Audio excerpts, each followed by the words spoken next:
relating to a summer school situation, so Williams is being held out of the ball game today. Mitchell and Tompkins to take the kick of Michael Badgley, and away we go from Miami Gardens. And this is Kevon Mitchell at the goal line for Bethune-Cookman.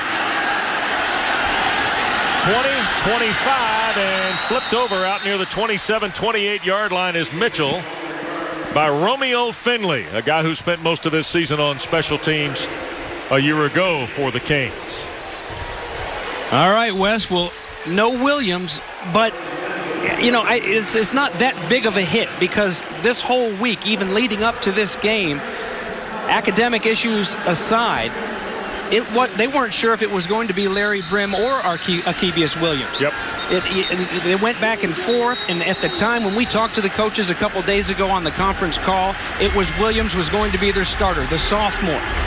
Now it's back to the senior, but they said, hey, don't be surprised if it is Larry Brim when we go out there just because he won it the previous day or because he won it in meetings last night on the quiz that they gave him. It's the senior to run the show here in a loud house this morning, though.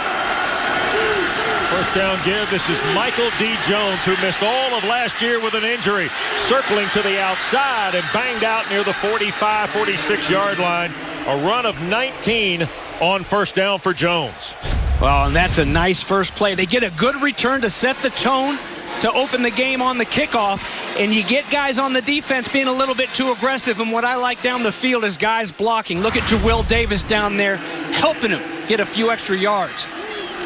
Here's Jones again. And Michael D. Jones picks up 11 and another first down. Zach McLeod makes the stop for Miami. Well, Coach Diaz told us yesterday, he said, hey, we're pretty good at tag. That's what we've been doing, a lot of tag except for the scrimmages.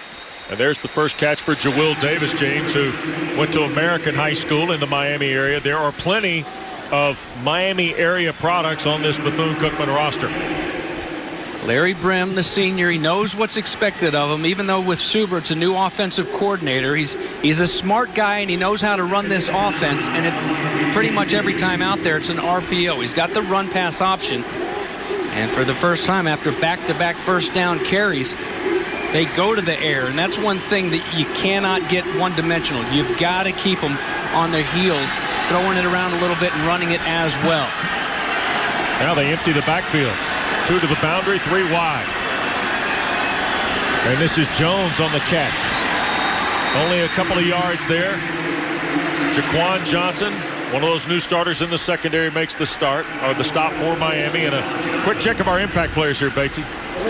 Well, big Frank Brown, the wide receiver. Kevon Mitchell is a good one as well out there. And Mike Jones, number 21, the seniors, really started the charge.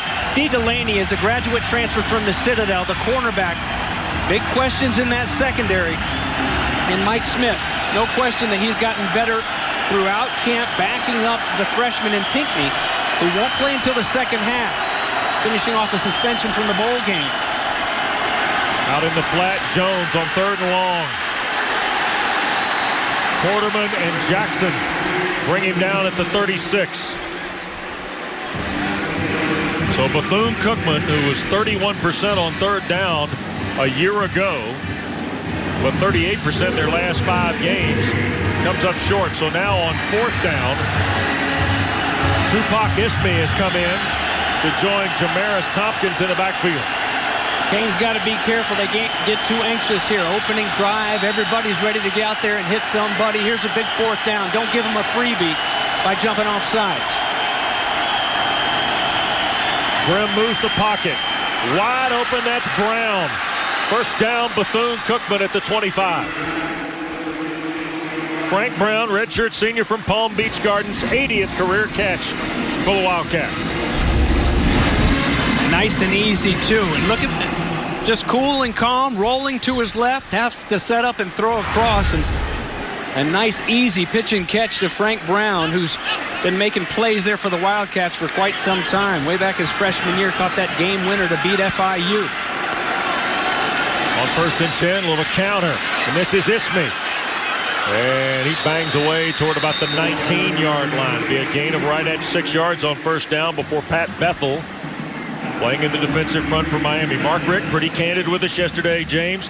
They were going to move guys in and out of the ball game early. They didn't want them to hit a wall physically with the heat and humidity, and today the humidity up, not as much heat because of the rain that has been here the last 12 hours. Well, they may or may not hit a wall right now with trucks coming at them. These guys are pounding up front. Wildcat offensive line is firing off the punch. Pistol set. Ismie the carry. Bounces outside. He'll have the first down to the 13-yard line.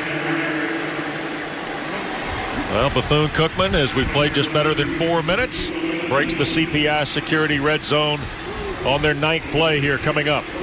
Off the 13-yard line a year ago, they were 64% in the red zone scoring touchdowns. Pistol look. Here's Ismie again. Keeps his feet. Tough running to the 10. Well, I don't know that Terry Sims could ask for a better start out of his team, James. Absolutely not. And Ismie's listed as the 3rd guy. We've seen Mike Jones. 2 great carries to start it. Had a reception as well. They also have Jamaruz Tompkins, another senior. Ismie just a sophomore. And he'll get a breather here. Mike Jones back in the game.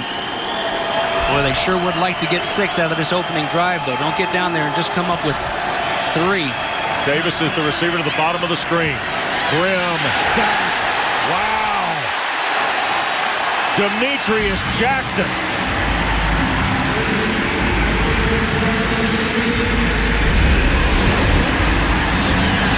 Booker T. Washington guy right there, junior from right down the street, listed as the backup to Joe Jackson, who a year ago did all his damage from that backup defensive end spot.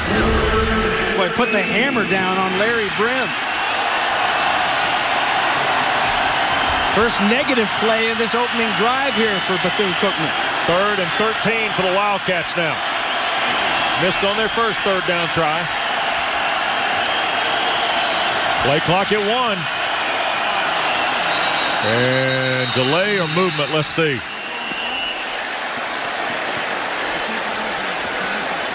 I'm not sure the play clock didn't get the Wildcats before the movement started.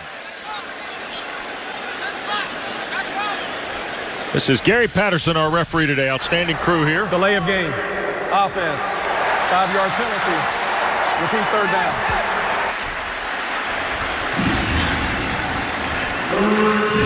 Terry Sims not happy.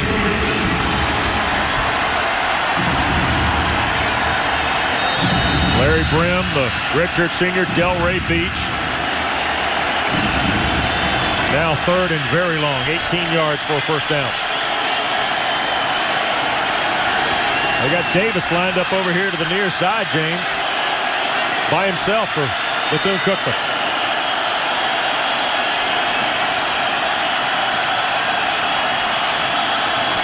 Didn't get it off. Play clock again. Another delay, you're right.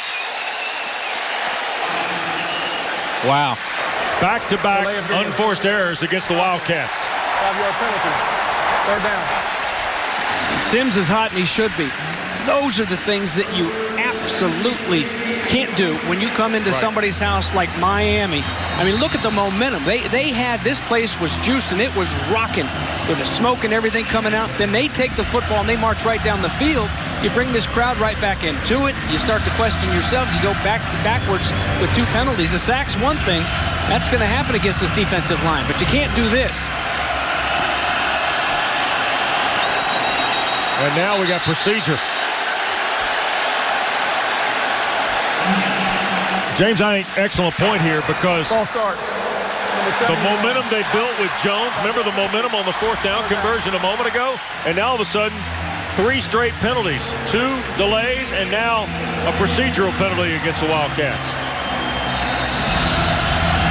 And there's Arkevius Williams, not playing today. Academic issue. He's on the sideline, along with the backup wide receiver, Stephon Francis. Hoping to get him back next week. Yep. Don't turn it over trying to get it all here in one fell swoop. Brim underneath, and this is Frank Brown, 2nd catch. He'll move him to the 19-yard line, and now they will ask Uriel Hernandez to try the field goal. Now, Hernandez, his longest career field goal is 39 at Savannah State. 9 of 15 in his career, 6 of 10 last year. This is 36 for Hernandez, the junior from Homestead, Florida.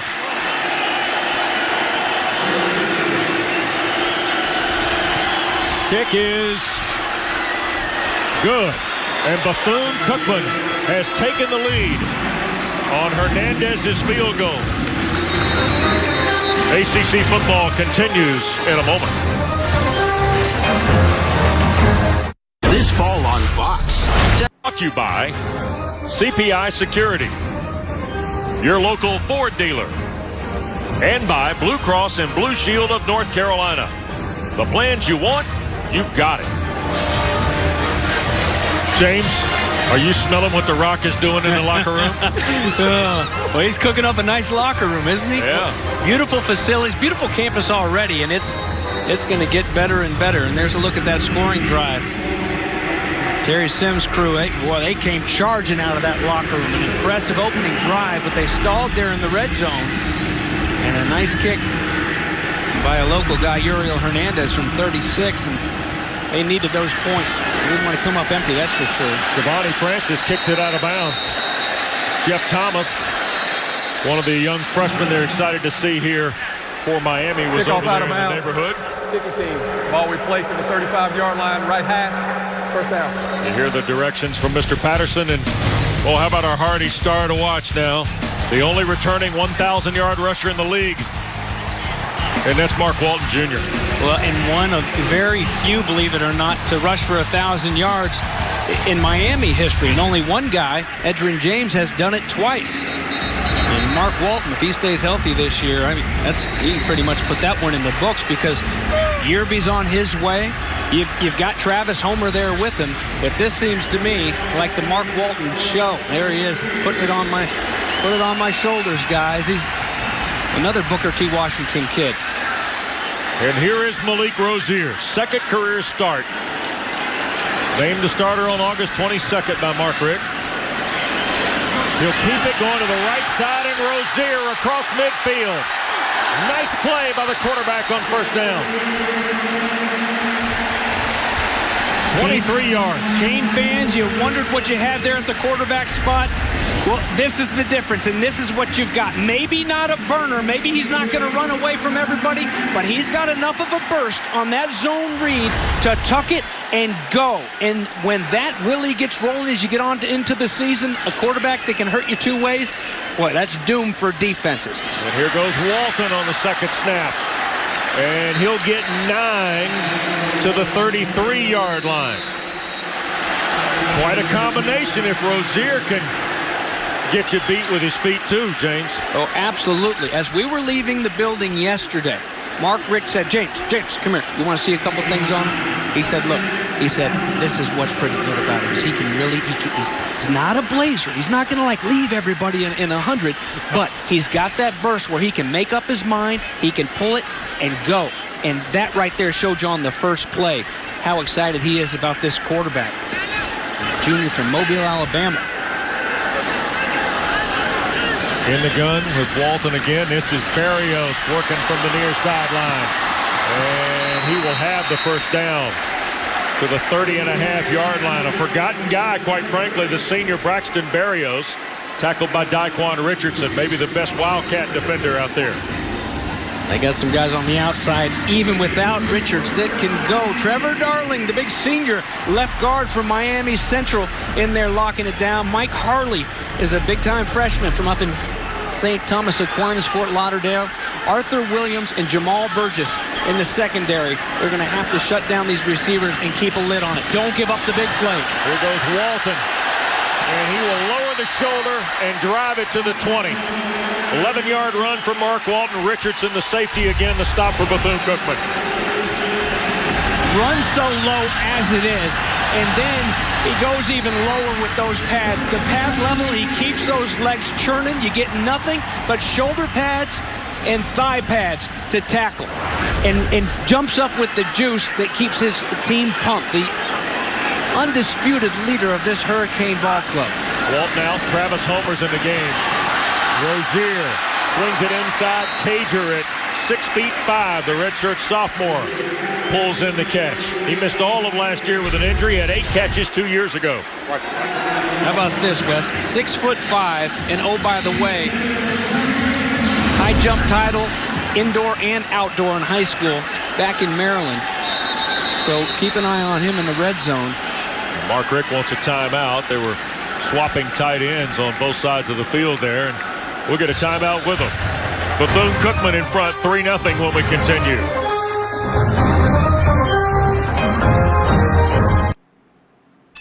Got a field goal and a 12-play drive in their opening possession. Now Miami's gotten in the CPI security red zone, and Mark Richt burned a timeout there to get his quarterback Rozier set and get Walton back in the game.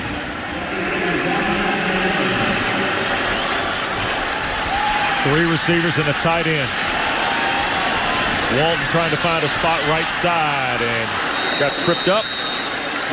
And it was Joseph Johnson who got a hand in there. There is Amon Richards, the outstanding sophomore wide receiver from Wellington, Florida, who's not playing today. Tweaked a hamstring, James, but they expect him back certainly maybe next Saturday at Jonesboro, Arkansas, when they meet Blake Anderson's Red Wolves. Yeah, they'll need him. That's no easy one strolling in there before they go to Tallahassee. It's good they get one on the road, and they need to get that youngster back. 934 yards receiving as a freshman to break Michael Irvin's record. First and goal now for the U. Walton sweeping left. Wow. Lowered the shoulder. Richardson was every man for him on the collision. And we've got a flag in as well on the good hard run by Walton. What a collision with Daquan Richardson. Illegal block below the waist. Number 73. Offense. 15-yard penalty. Repeat first down. Trevor Darling flag for a block below the waist. First penalty against Miami. There he is, right bottom of your screen. And outside that, now what it is it ends up being behind the defender. That's where it's illegal. He comes from, of course, his inside line position, the left guard, and the defender getting past him and him still diving is trying to protect those guys, those low legs guys getting hurt and getting cut. The leader up front just with a hustle play. It's not like he meant to do it, but going backwards right now for the first time on their opening drive, the Canes. Rozier off the penalty. Dumps it off. Here's Walton. And he'll drive it back to almost the original line of scrimmage a moment ago before the penalty. And it'll be second down as you get a look at Miami's red zone numbers a season ago. Number 12 in the ACC, converting at 57% on touchdowns. Wes, how many collisions have we seen with Walton? About 4, and they've all been hard. He's lowered his shoulder on every single one of them. It's fastball, fastball, fastball. Watch out for that changeup because he can give you a wiggle and make you miss in the open field, too. Rozier tried to get it to Harley, the freshman. It'll be third down. Helmet came off of the defensive lineman, Dyshawn Ray. He'll have to come out for a snap for Bethune-Cookman during their incompletion. 10th play of the drive coming from Miami here. Momentum both ways, James, but stymied by penalties. Bethune-Cookman ended up with a field goal. We'll see what happens here with the Canes. Both of them in the red zone. Boy, would it be a big stop here for this defense if they can get off the field, just giving up 3 points after they were on their heels reeling this entire opening drive. Rozier tried to dump it to Walton, bounced off his hands, incomplete, and a field goal time now for Badgley.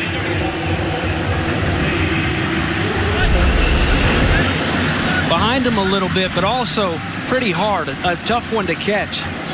With that velocity and that proximity, you got to put it at least out in front of him, give him a chance, because Mark Walton has always been the complete package for Mark Richt in this offense. He can catch the ball as good as anybody coming out. Badgley 81% in his career. And he pushes that one through to tie the game. So we get a timeout just ahead of 3 minutes to go, first period. Each school's had it once. We're tied at 3. Saints Vikings at 6:50. 3:19 to play in this first period. Tied at 3. Time for our forward keys to the game, James. Well, for Terry Sims' squad, keep it cool and keep it clean. Like, don't play outside your head. Don't play outside yourself, and be clean. Don't make mistakes. We saw a couple mistakes late there in the red zone to cause them to go backwards.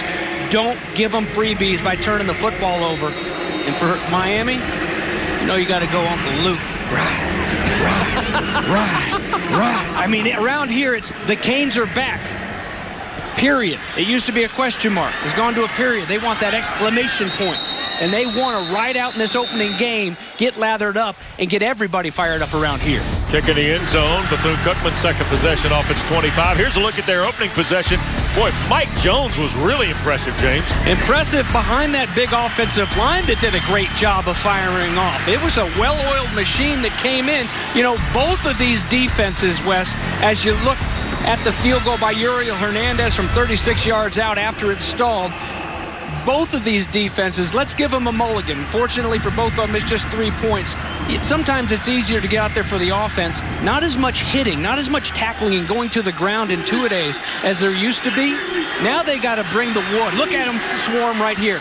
Here's Ismay on the back end of Larry Brim's sixth pass. Brim is 6 for 6, and Tupac Ismay got a handful of yards there on first down. And let's check with Rebecca.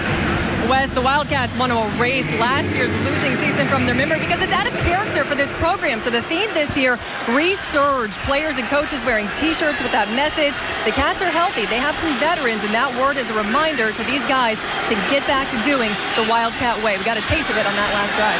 Here's Brim on the keeper. Boy, he got plastered by Michael Jackson, the corner. And so Jackson, the big stick, quickly third and long for Bethune-Cookman. Michael Jackson, a nice surprise for Manny Diaz in this defense. The starter at cornerback, they're filling some holes over there at the cornerback and safety spots, and he does a great job. Talk about penetration, disrupting an offense.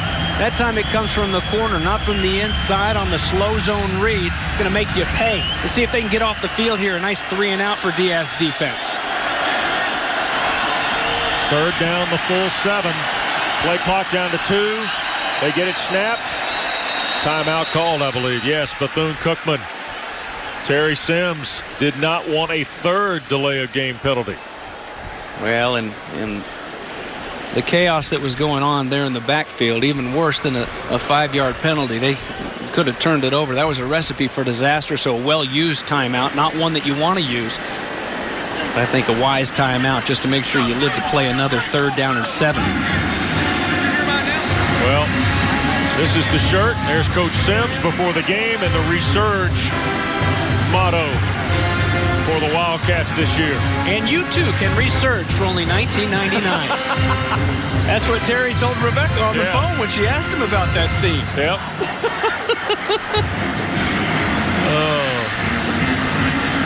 I like the approach.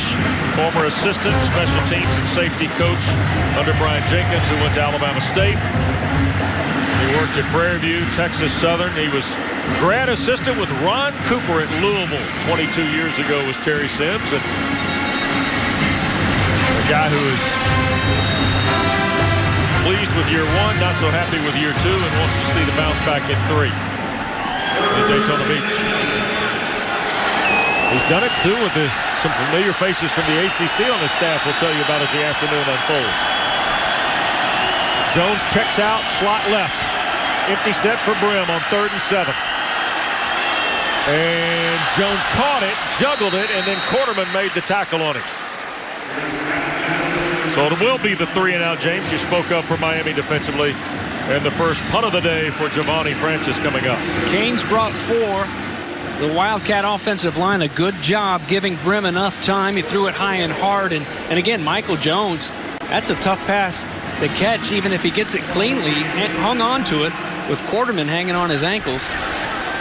Number 4 punt returner in the ACC a year ago was Braxton Berrios, 11th nationally at better than 11 yards a return.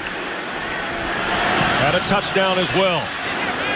Line shot to Berrios at the 25. And he'll work 10 yards up the far side and then got shoved out of bounds, and a flag will be thrown in behind it. DeAndre Bozeman was the first Wildcat there, and may have got him on the white stripe. 12-yard return for Barrios of a 44-yard punt here with 75 seconds to go in the first period. And Gary Patterson. After the play, late hit out of bounds. Number 13 on the defense. Penalties 15 yards in the run. First down, Miami. And that is Bozeman, who lost his hat along the way too. I don't know that I agree with that call. I hate to jump on it. It just seemed like a momentum type of thing, and it's.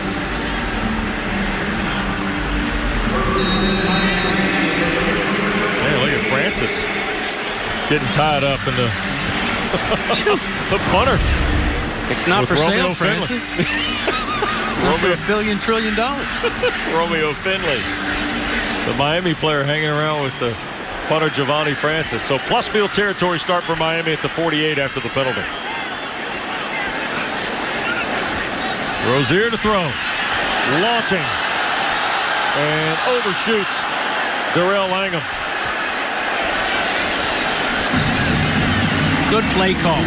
You like it, don't you? Well, it's just like a turnover. You're sitting there at midfield, go up top and try to put it on them. You know, you've got some commotion over on the sidelines. Terry Sims is upset. And an even better job there, Elliott Miller, stride for stride with the much bigger Darrell Langham. Rozier again looking to throw. Off the hands of the intended receiver. Chris Herndon, the fourth, the tight end from Norcross, Georgia.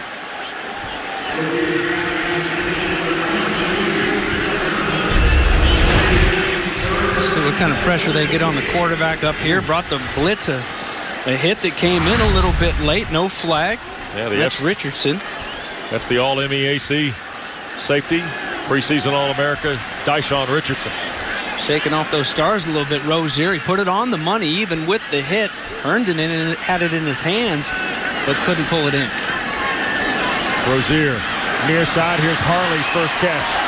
Wow. Mike Harley can move with the football to the Bethune-Cookman 30. It's a gain of 18 and a first down. Well, even the young pups know where to run those routes. Hey, we need 7. You can't play that soft on a guy like Harley. He sets it down right at the sticks and adds some more onto it. Here's Rozier keeping, and he'll get 5 to the 25. Boy, what a nice weapon to have with the mobility of the quarterback Rozier in that read option. Remember, now this is not to diminish Kyle James, but he was not the same kind of guy. 12 men on the field, 5-yard penalty, repeat first down. So there you see the penalty for 12 on the field by Bethune-Cookman. Well, you're absolutely right, Wes, and that's, you know, and Kyle was a good leader and could throw it around the field. There he is up top trying to get the extra one off the field. And that'll give the Canes 5 yards and another look at first down. But, you know, defensively, when you know what you're going to get out of a quarterback, you know, hey, I can prepare for his arm. We're just going to take away his arm. We don't have to worry too much about it. But when you've got to deal with his legs and his arm, you hear it all the time. But it's true. I mean, I grew up in a house with a defensive coordinator as a dad, you know, so it's like he'd yell at me that week they had to play a mobile quarterback that could throw. It's not my fault, Dad. Here's Walton redirecting, ran out of room, spun away, and has the first down. And now a flag in. Tackle made about the 16-yard line. We'll check the marker here from referee Patterson. Illegal block in the back. Number 18, offense, 10-yard penalty. Repeat first down. It's on Cager, the wide receiver. Look at Malik Rozier. Rozier. And you saw the block in the back, by the way. Quarterback health, right? I guess so. That was pretty ugly. He balled up, got in the fetal position. That's the second time an illegal block has taken him backwards here. Still first down, though. Rozier shoots it downfield again and trying to come back and make the play for Miami.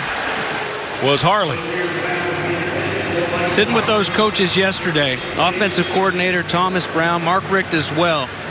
They spoke highly of the young guys, Jeff Thomas, Michael Harley, and we're seeing it right here. Number 3 has been the target of Malik Rozier a few times here today. That time he tried to come back underneath. Good coverage and a pretty good start, a fun start anyway. Some big hitting and some hard charging backs going at it as well. We're tied at 3.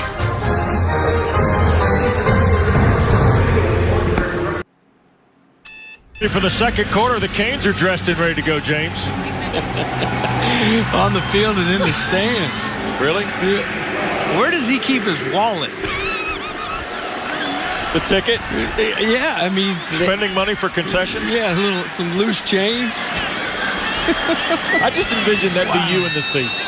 I just envisioned that'd be the way you'd go. Just because I wear my football pants to the grocery store doesn't mean I'd wear full gear to a game, Wes. Rozier opens quarter 2. Little screen in the flat. Walton cannot break away. And a tackle by Bridges, the middle linebacker, and now flag. This is possible horse collar. I was afraid that was going to come out. Dang it. What a play by Bridges. Only way before he gets a full head of steam, he goes, decides he's going to make the play, makes it, and he pulls him down by his jersey. 15-yard penalty, automatic, first down. Got him in the middle of the number. Now remember, we have the alteration of the rule now that includes the nameplate. Right, and that was low, and it shouldn't have been a flag. I mean, you see though exactly right there. Mark Walton is going to have a heck of a career in the NFL, and you see why they put that horse collar rule in there, because you see how dangerous, how he was folded over backwards on those legs. Terry Sims is upset, and he should be. Yeah. I mean, he's got a junior middle linebacker that goes and makes a play. If he doesn't make that play, the convoy he had in front of him, that's a touchdown. And it was a heck of a football play. Grabbed him by the jersey, but it's not what the officials saw. So instead of a nice play for a loss, it's another first down for the Canes inside the 20. Now you got 6 penalties, 50 yards on Bethune-Cookman as well in this first half.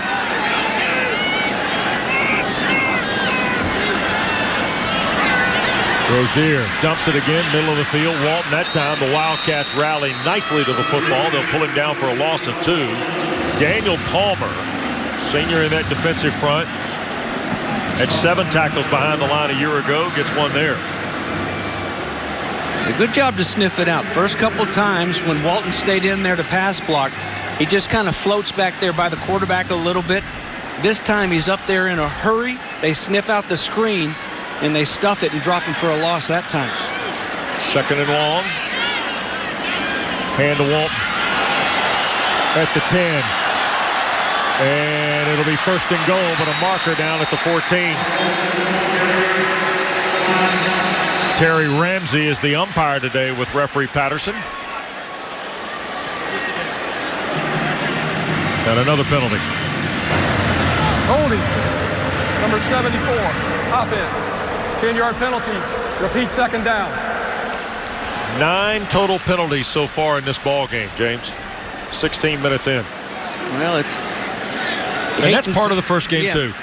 To be expected a little bit, you know, whether you're Mark Richt or Terry Sims, you're still upset. You want it to be as clean as can be. It's been a long time coming.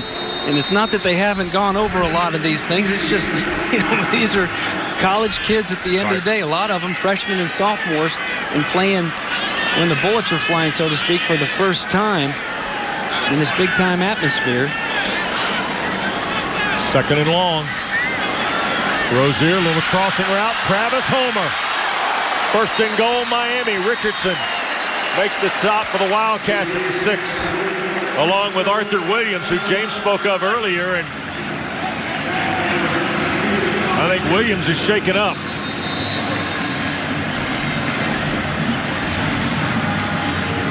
Boy, Homer runs very well here. Yes, he does. Good route, trailing the whole time as Bridges there.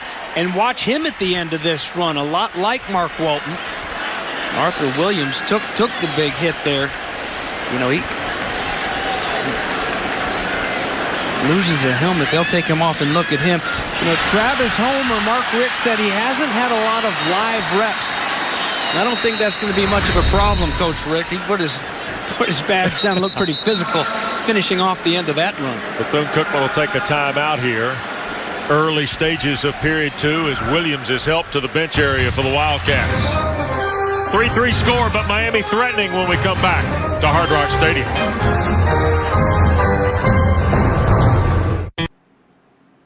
Is brought to you by Hardee's, the official biscuit of today's presentation of ACC football. How about this crew? And there's Mark Richt, now the head coach back at his alma mater. Look at Bernie Kosar next to him. Jim Kelly, Vinny Testaverde here on the end, and then Kyle Vanderwent, number 13. Earl Morrill, the quarterback coach at the time. Well, it doesn't get any better than that. How about the royalty? Oh, yeah. Mark Richt from Boca Raton. And, of course, now Malik Rozier, Mobile, Alabama.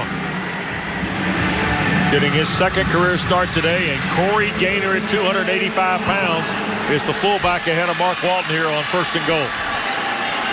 Back up at center. Hand to Walton.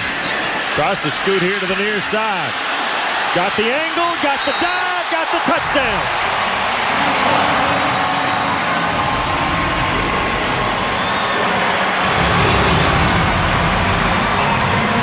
A little something under the hood from number 1, James. Woo. I told you the changeup was coming. It may not have been in the form of a wiggle, but it was that speed to get outside and beat them all to the corner. We've seen him now change directions a couple times. Look at the patience. Let it develop, nothing there. Now let me bounce outside. And how about Braxton Berrios? He's still blocking.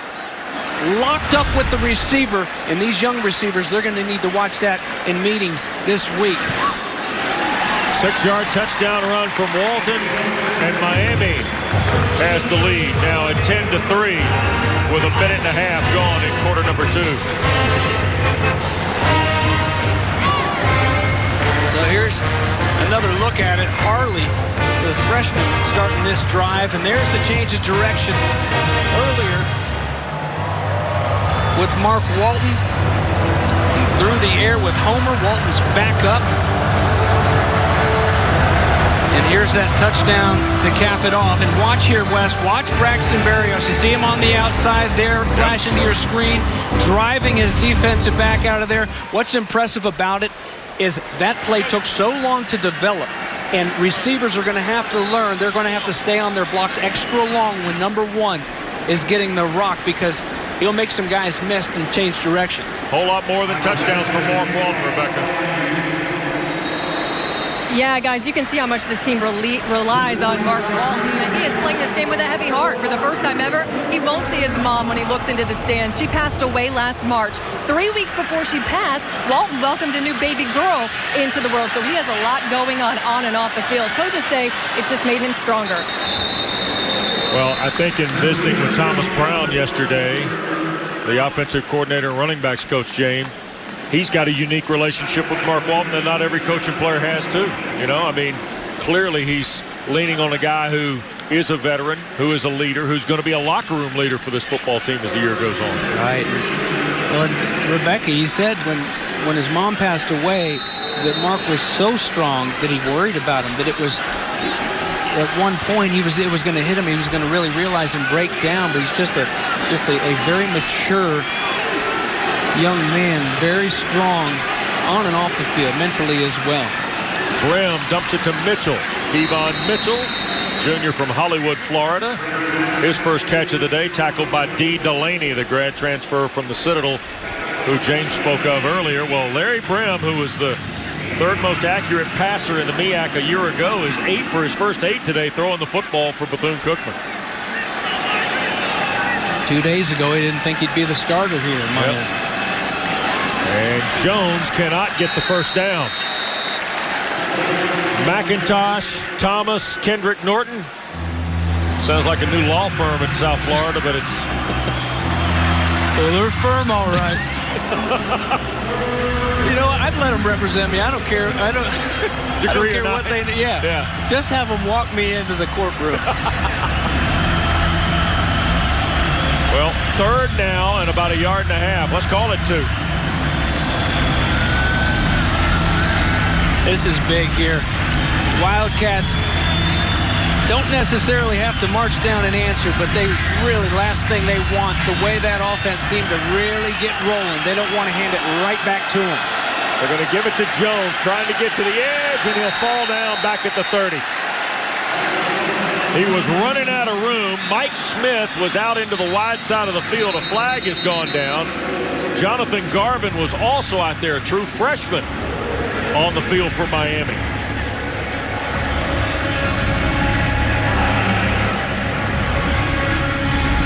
And now Gary Patterson is umpire Terry Ramsey talking things over. After the play, personal foul, 57, offense. Wow. Personal foul, number 7, defense. Penalties offset. The down will count. 4th down. 4th down. There we have it. Down. Thank you, sir. So it's another 3 and out for Miami defensively, James. Well, we pumped them up in the open. That opening drive wasn't so pretty, but it's especially you look at that, the 2nd down where they go back and stuff that run. Here you've got Mike Smith doing a good job of getting outside, but you start to see kind of the big bodies inside really holding their own and muscling up. It's impressive. Francis's punt is a good one. Barrios is going to let it hit. Oh, and it checks up for Bethune-Cookman. Inside the 10 at the 8 is where it will be downed. And Miami on a 61-yard punt by Francis, which is his career best. We're back to South Florida in a moment.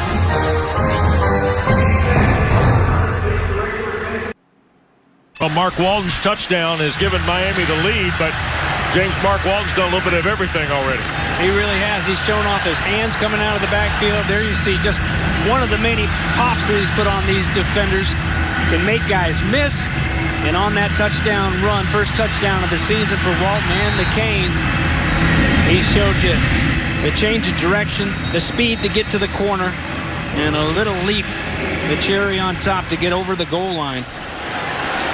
And his backup will start this drive for the Canes. Procedure on Miami. So a flag on the play. Snap infraction. Offense, number 74. Half the distance to the goal. Repeat, first down.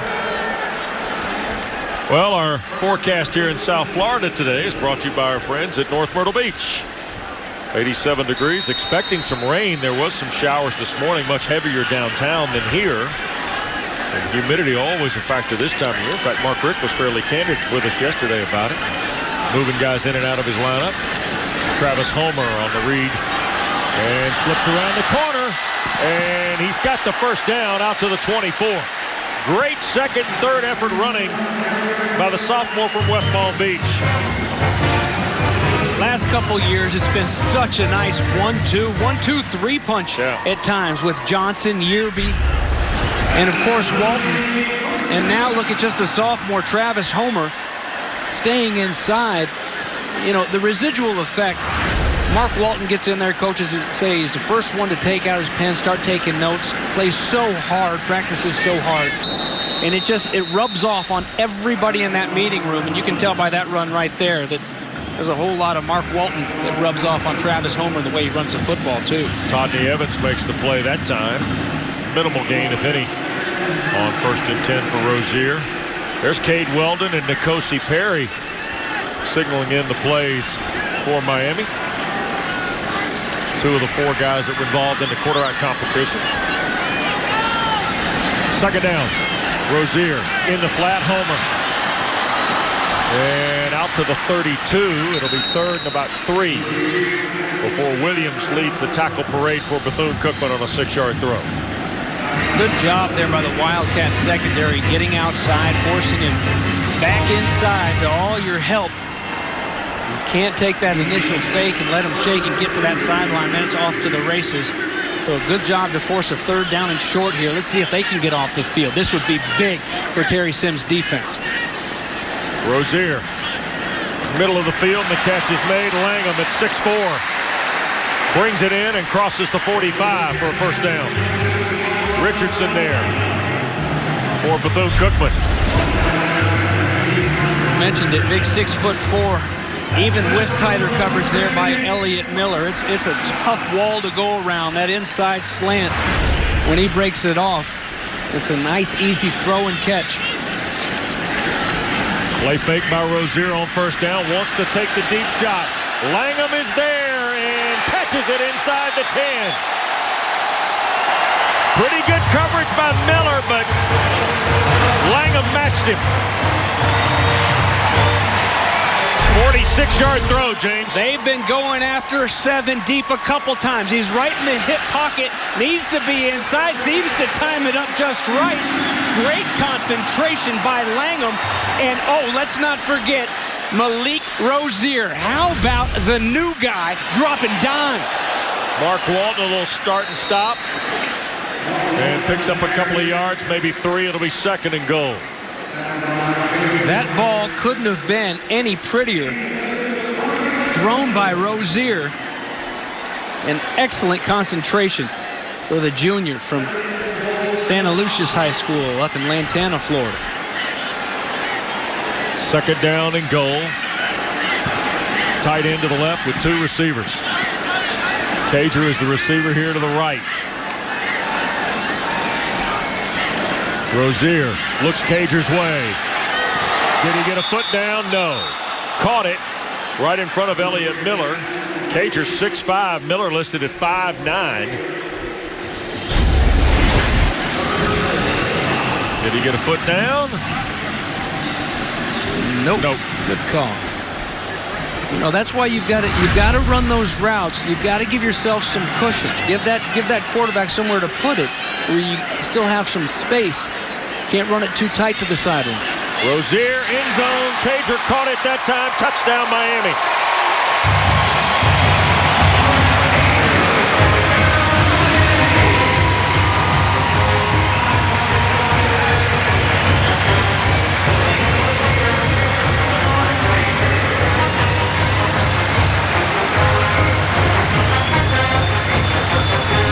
Over there calling those plays. He didn't get the memo that you're not supposed to bully anymore. You're not allowed to bully in schools. I mean, he just picking on Elliott Miller, the poor guy. They go at him, and and then you get a guy, he gets his head down a little bit. They go at him time and time again. So many times you see something that works and teams will stray from it, go right back to him. Point after by Badgley, good. 8 plays, 92 yards, 308. Big catch by Langham. Sets up Rozier's first touchdown pass of the year to Lawrence Cager. Canes are in front by 2 touchdowns. Second quarter. Kubota's orange 2-touchdown lead on Bethune-Cookman, and ACC All Access returns for another season of coverage starting this week. Jeff Fischel, your host. And there'll be a spotlight on Heisman winner Lamar Jackson. The Louisville quarterback reveals how life has changed after taking home college football's highest honor. All starts this week. Check your local listings on your regional sports network. ACC All Access. There might be a round table in there, too, featuring Durham, Bates, and Spikes as well. I think that may have made the cut. I don't think that got left out on the editing room floor. Better not. We'll send Takeo after him. Kevon Mitchell on the return. Tries to circle back here to the near side. Mitchell eludes a couple guys. Now turns at the 20. And Badgley, the kicker, shoved him out of bounds. Kevon Mitchell, one of the better return men in the MEAC a year ago, at 20 yards an average. Here's our Bass Pro Shop catch of the game, James. Ooh, catch of the game, throw of the game, almost coverage of the game.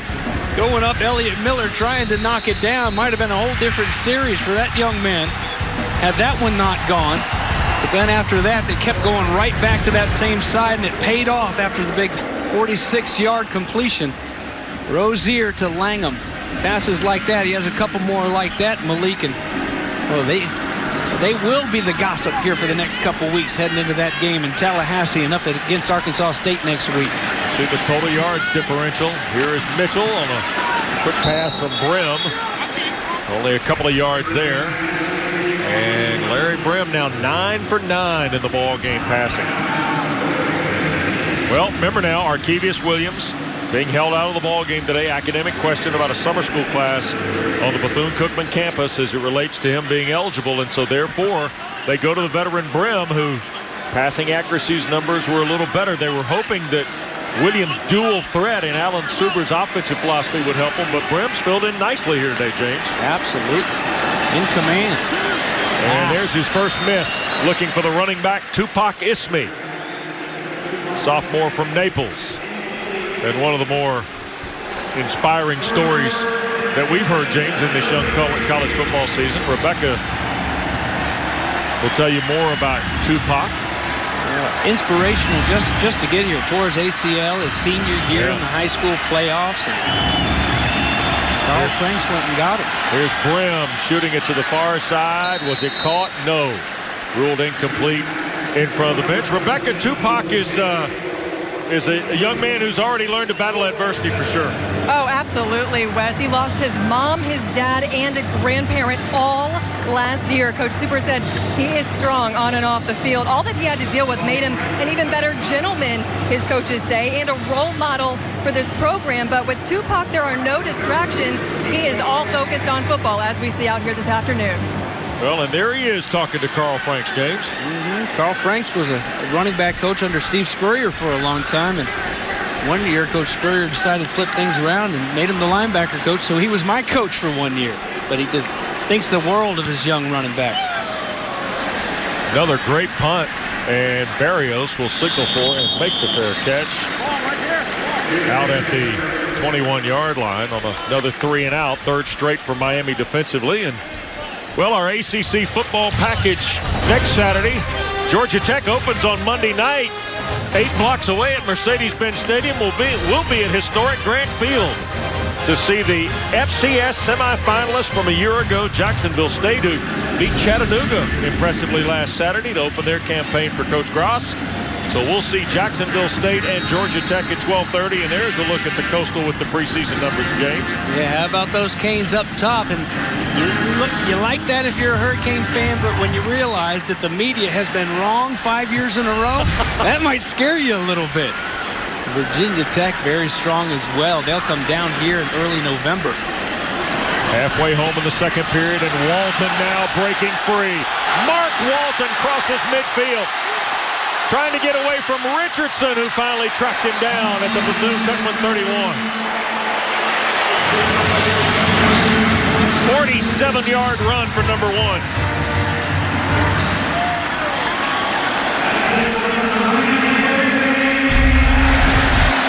Watch here. Watch the big guys get up and move. Watch the right guard, Navon Donaldson, just a freshman from Miami Central, along with Gauthier.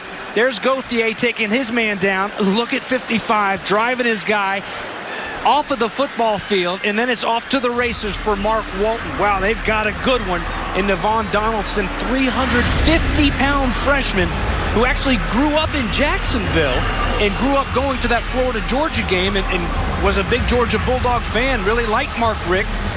Moved back down to Miami to finish up his high school career, and he stayed right here at home to play for Coach Richt and these Canes. 6'6", 350 pounds at 18 years of age. Goodness. His mother, when he was young, his mother would go with him the first day of school. They want to see if there's 12 men on the field here, is what the delay is on the ground.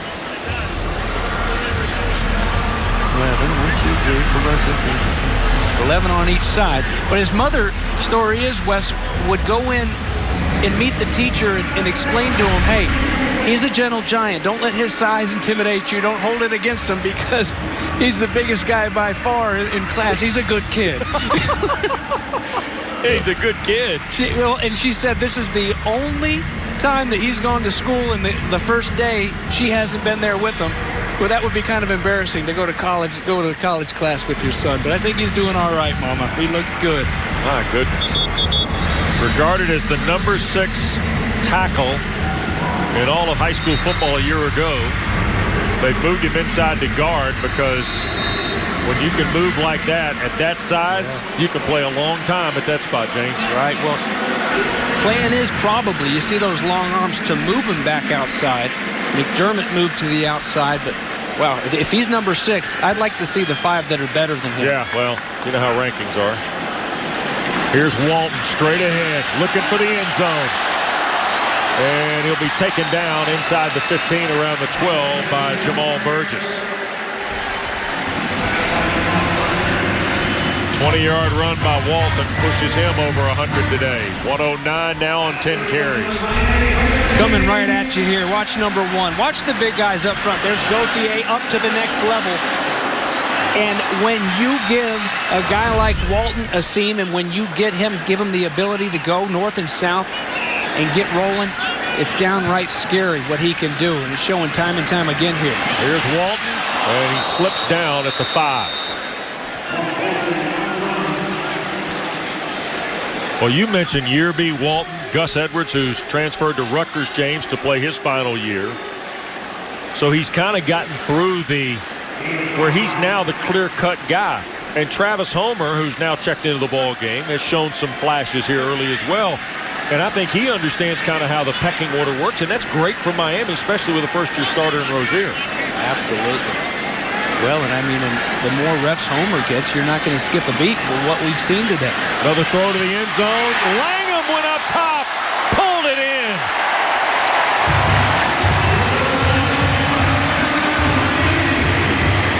I don't know what I like better, the catch or the throw here, Bates. We've seen a couple pretty ones. That combination, that time, close range, a little fade, and again, they put Elliott Miller, Bethune-Cookman did, up top this time. But the Canes found him, and they go right at him. With a big 6'4" frame. Didn't even have to jump, really. I beg your pardon, it's Jamal Burgess over on that side. Same result, though, and Rozier's pumped, and he should be. This is his show now. We showed you all those great Hurricane quarterbacks earlier there with Mark Richt. He's got a chance to really do some great things here in his junior and senior season for the University of Miami, a place where so many greats have come before him.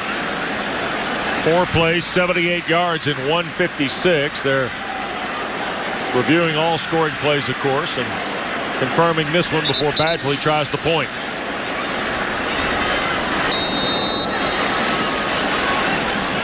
(23-3). And the point makes it 24 in a row now by the Canes with 5:34 to go in this first half. Mark Walton, the star of the drive, James. Absolutely. Don't forget our guys Donaldson and Gauthier. They're leading the charge, getting up and pulling on that one. And 4 plays to go 78 yards.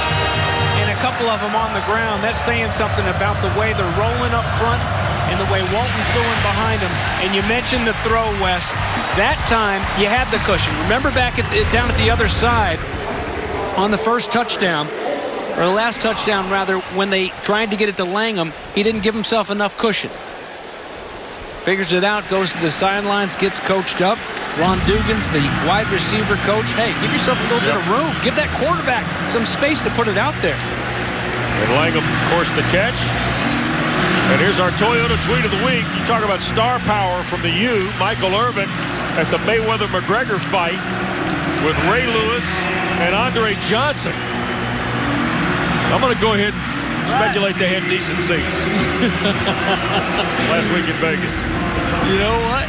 And I'll bet you they did a little bit of talking. I mean, they're so excited around here about these Hurricanes and the chance that they are truly on their way back. I'll bet you they were pretty pumped after that fight, getting ready for this one. Mitchell at the goal line for the Wildcats.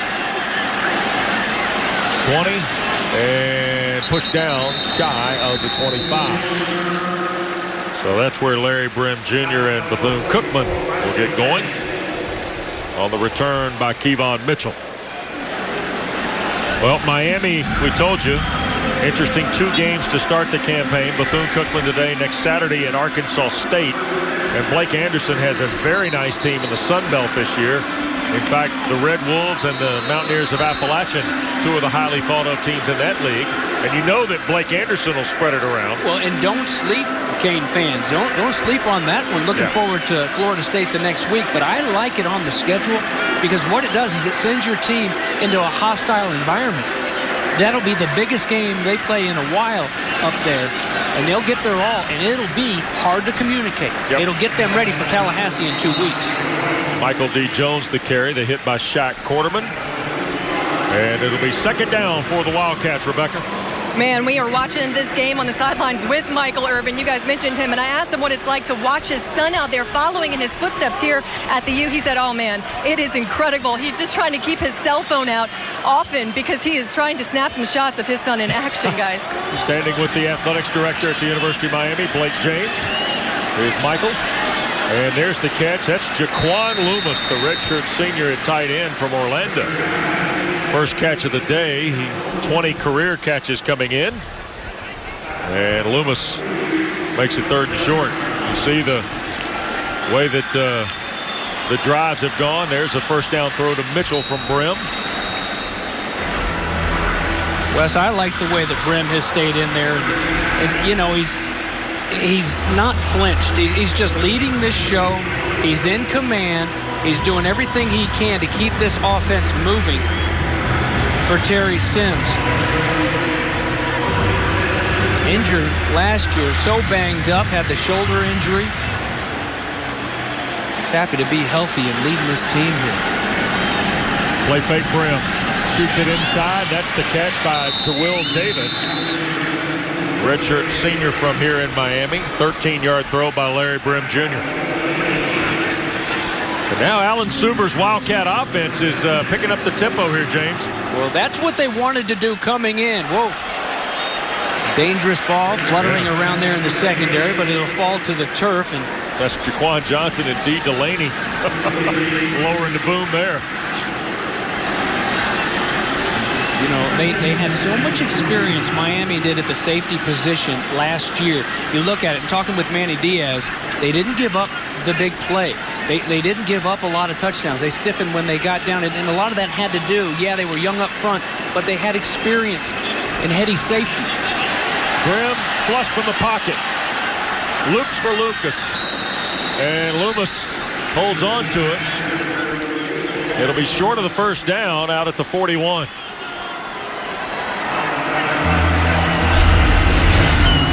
Good job to keep it alive.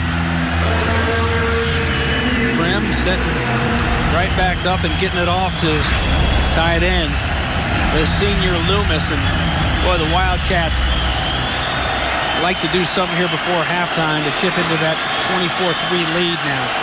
Got to keep it moving. Brim looking near side and incomplete. Cameron Rigby, the senior running back from Miramar, Florida, couldn't hang on.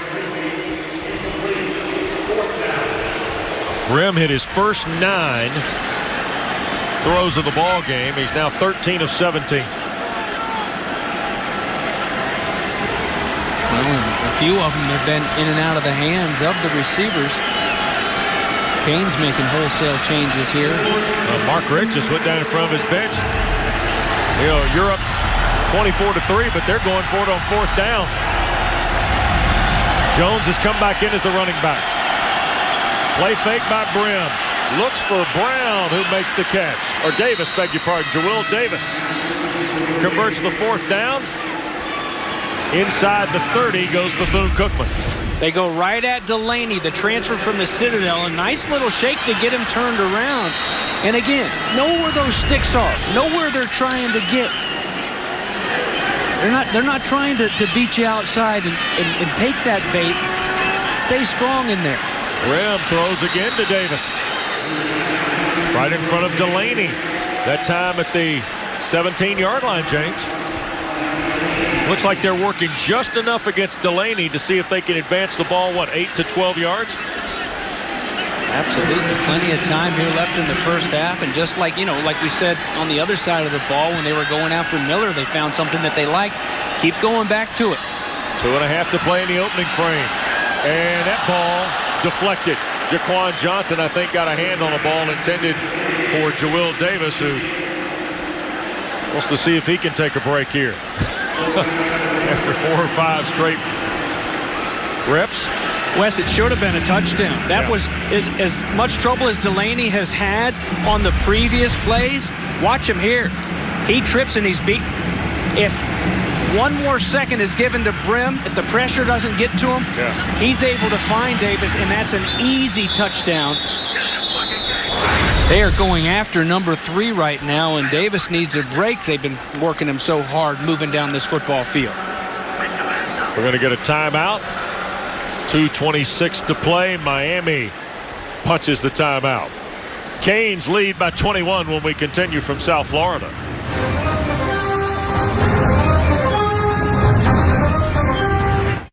Know what makes me tired? Hard Rock Stadium, Miami Gardens, Florida. ACC football presented by your local Ford dealers, and Bethune-Cookman set for their 11th play of the drive, and Larry Brim Jr., the quarterback, 6 of 9 for 57 yards, and he's got 2nd and 10 as we return to live action.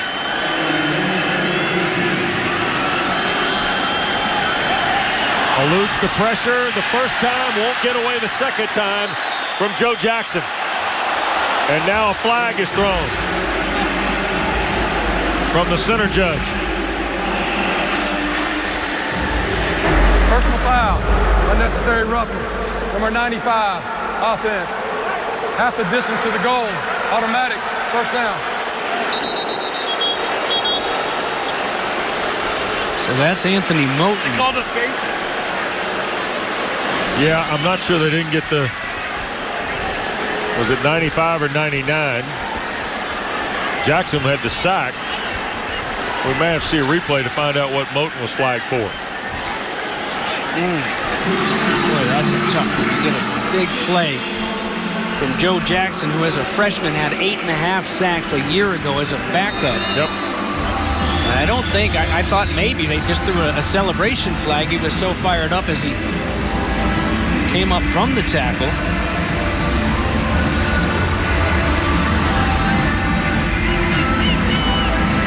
Moten didn't seem to be arguing, pleading his case on the sideline, so maybe it's something we didn't see.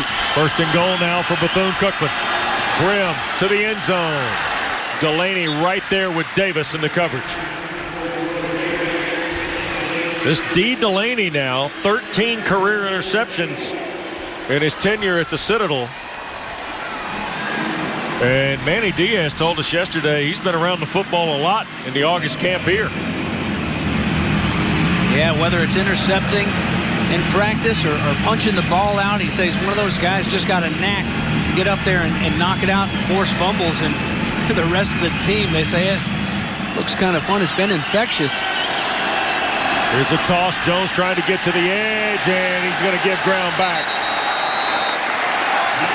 McLeod was the first Cane to break through, and then Malik Young, the sophomore from Fort Lauderdale, polished off Michael D. Jones. Mike Jones a little bit slow getting up there. This is Hurricane defense the way I think about it. When you talked about swagger and attitude off the top, West, that's what I think of when I think Miami.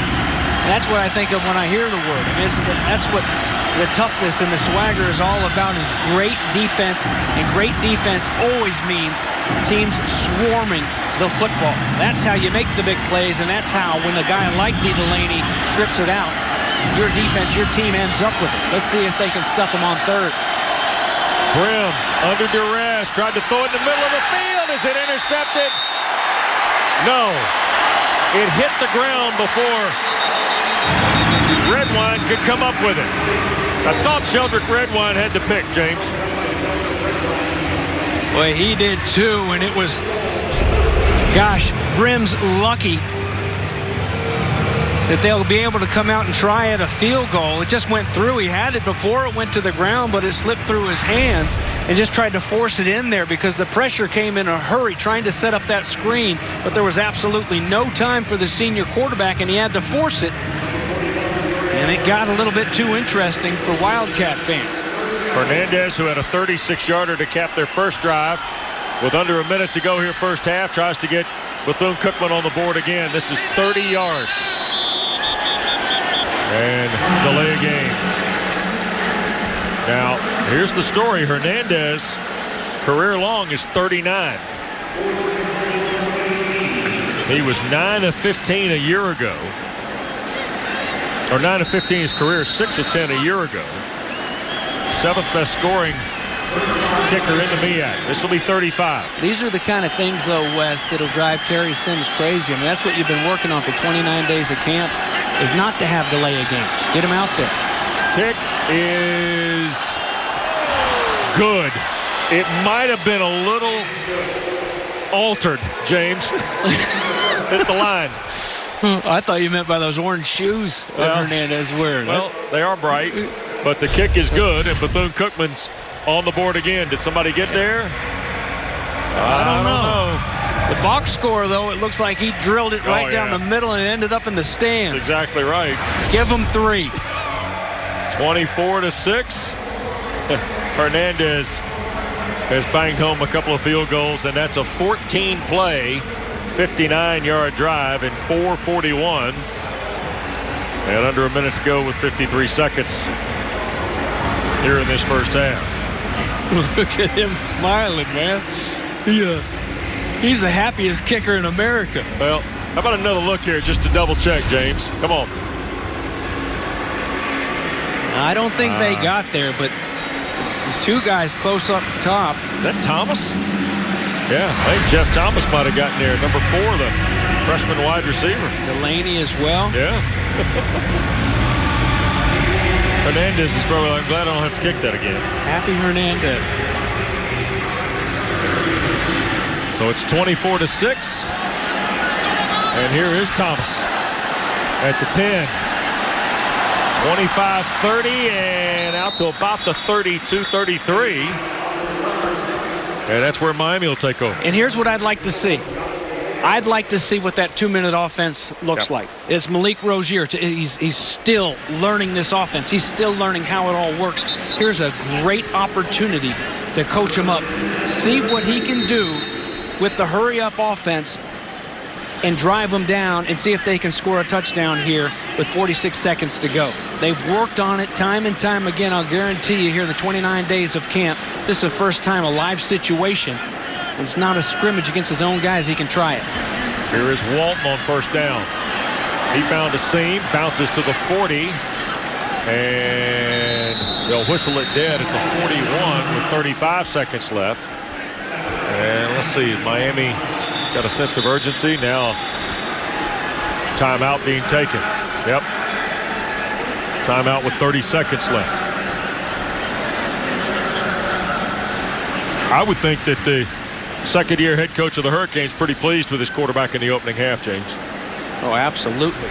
He saw what he was, I think what he was most excited about, you know, hey, this day and age, these guys can throw. I mean, they throw the ball. They go to all these passing academies. We've seen some of these amazing catches that you used to see once in a blue moon back in the day. Now you see it all the time. It's just they practice. They pitch and they catch. Or as Bobby Bowden used to say that Mark Richt told us yesterday, just give him the ball. Just give him the ball. Just give it to him. Well, he can give it to him. He knew that. But I'll bet you one of the things that Mark Richt is most excited about was the first play from scrimmage when he tucked it on that zone read and he went around that corner. He's like, oh, this is a nice toy to work with, a nice piece in this offense. Especially when you got that guy. Because that number 1 right there is special. Travis Homer's in the package here now with Rozier in the final half minute. Second down and 1. And here is Homer. He'll have the first down and more. Travis Homer quickly into the Bethune-Cookman secondary to the 34-yard line. And Miami hustles to the line. Canes are out of timeouts, by the way. They look good. Rozier getting them up there. And there's the spike at the of it. Clock. Or Travis Homer. I know this is not in vogue to say, but he runs with that little lean like Warwick Dunn. Yeah. I think he's a lot thicker than Warwick Dunn. Yeah. Even as a sophomore. 42 yards on 3 carries. for Homer, with 1,300 yards as a senior in West Palm Beach. They're a lot easier to hit, a lot more of a target when they run straight up and down. When they lean like that, you don't get much. Rozier looking for Harley, who went out of bounds and then came back in, but was he helped out of bounds? The flag comes in. Pass interference. Defense, number 26. There it is. 15-yard penalty, automatic, first down. Harley didn't put up much resistance. He's 5'9", 160, so it didn't take a whole heck of a lot to run him out of bounds. DeJuan Jackson, the guilty party on the PI. And with that, look, you march him all the way down. So here, down the bottom of your screen, you know, I mean, it's two guys with their hands kind of going at it. That's a tough one to call on a guy, and he was a little bit surprised when he popped up. Fumbled snap, but they fall on it.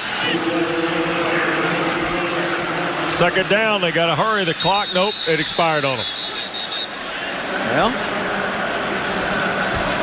I don't know that he was ready. Yeah, he wasn't. You're right. Get right back on it, and Gauthier has had some good blocks, but he's had a couple penalties. There's a snap. I don't know whose fault. The quarterback and center not on the same page. And remember, Gauthier, he was a new guy. Nick Linder, he left the team about a month ago, didn't he, Wes? The center that had been here for a long time. So some things definitely coming out of that first half. There's a whole lot of pretty. There's still some things to coach him up on. Well, Malik Rozier and the Canes turned away at the end of the half, but they've had a pretty good start to this 2017 campaign. Miami 24, Bethune-Cookman 6. Hardy's halftime report coming up next. At 8 o'clock Eastern, alongside Jesse Palmer, Joey Galloway, I'm Adnan Verk. We know how historic these two teams are. We know how much talent is there. So, Joey, who's the best player you're most looking forward to seeing on the field Saturday night? I want to see Bo Scarborough. Somehow, some way, Alabama continues to get these running backs that can run through you or go around you. Alabama firmly believes if Bo Scarborough stays healthy in the national championship game, they would have won that game. That's how confident they were in his abilities and what he was doing in that game. It was a completely different football game when he was there to run. He's so physical and so fast. When he gets to your secondary, there's not much you can do with him. I think it's going to be Florida State safety Derwin James. Not only is he their best defensive player, I think he's the best player on Florida State. Was sensational as a freshman 2 years ago. Only played 2 games last year because of a knee injury, and now he's back on the field. And this guy's versatile. Excellent in coverage, lots of speed, good closing ability, very good against the run. He's a good tackler. Charles Kelly, the defensive coordinator, loves to send him on blitzes. He can make plays behind the line of scrimmage. The reason I love Derwin James, though, heat-seeking missile. Maybe the best hitter in all of college football. Alabama's receivers will know where he is, especially when they're running over the middle of the field.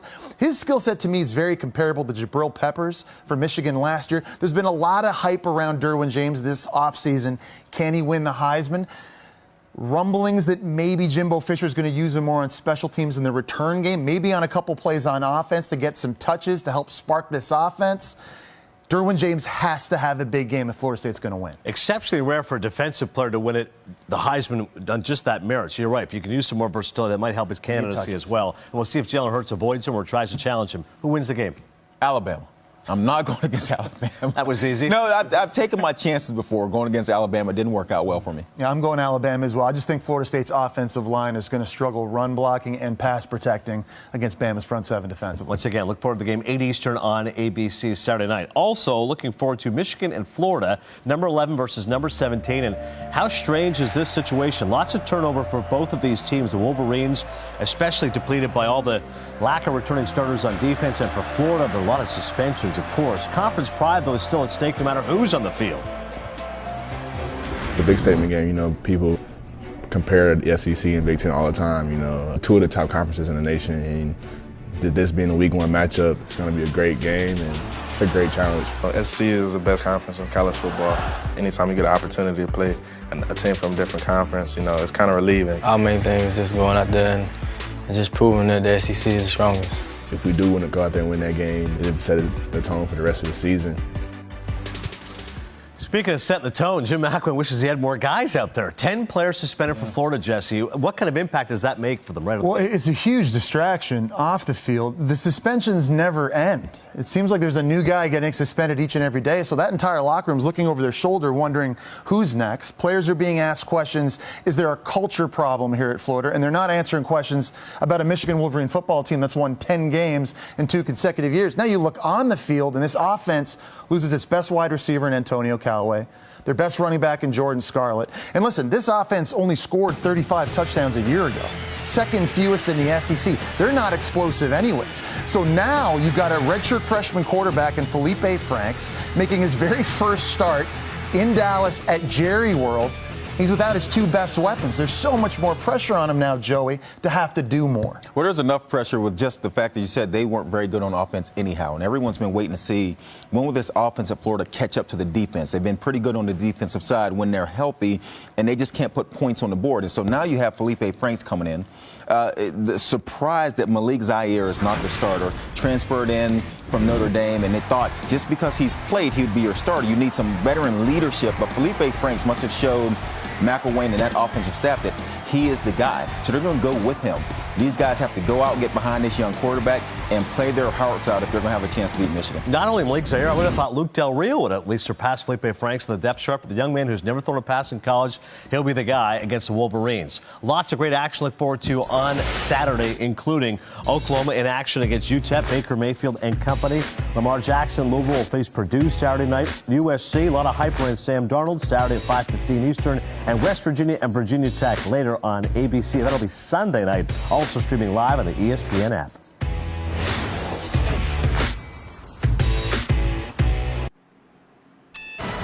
Welcome back to the Capital One Halftime Report.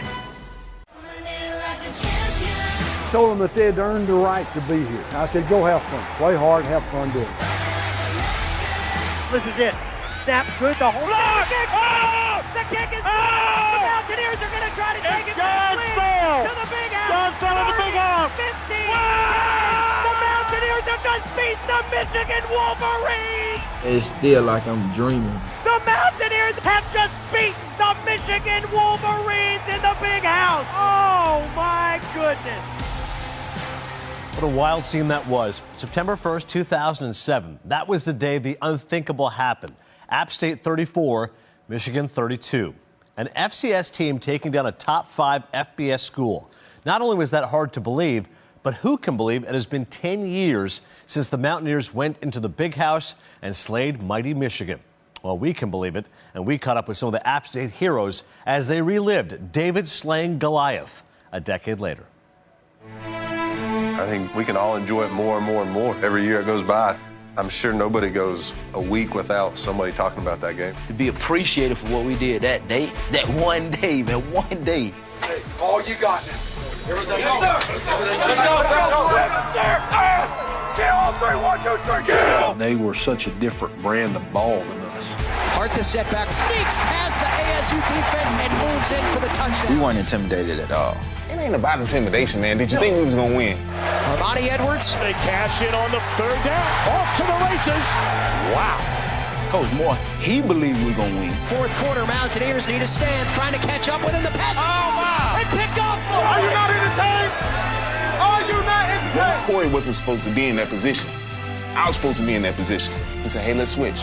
The kick is... The Mountaineers have just beat the Michigan Wolverines. Number 1, and that's why we number 1 in the nation. Period. Yeah. Period. Yeah. Period. Michigan went from 5th to unranked in the AP poll after the loss. The Wolverines would finish the 2007 season with a 9-4 record, and head coach Lloyd Carr retired at the end of the season. Appalachian State would go 13-2 in 2007 and win their 3rd straight FCS national championship, beating Delaware in the national championship game. The Mountaineers are now an FBS program playing the Sun Belt Conference, having gone 28-10 overall since joining the Sun Belt, including bowl wins in both 2015 and 2016. The second half of Bowling Green versus Michigan State is still to come.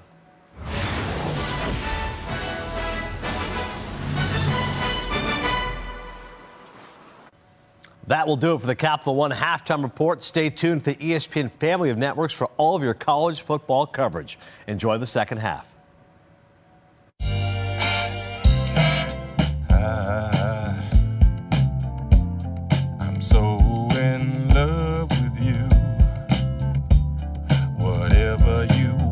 Next up, You know, the self-inflicted wounds of penalties in the red zone, now a bad snap or whatever happened right there.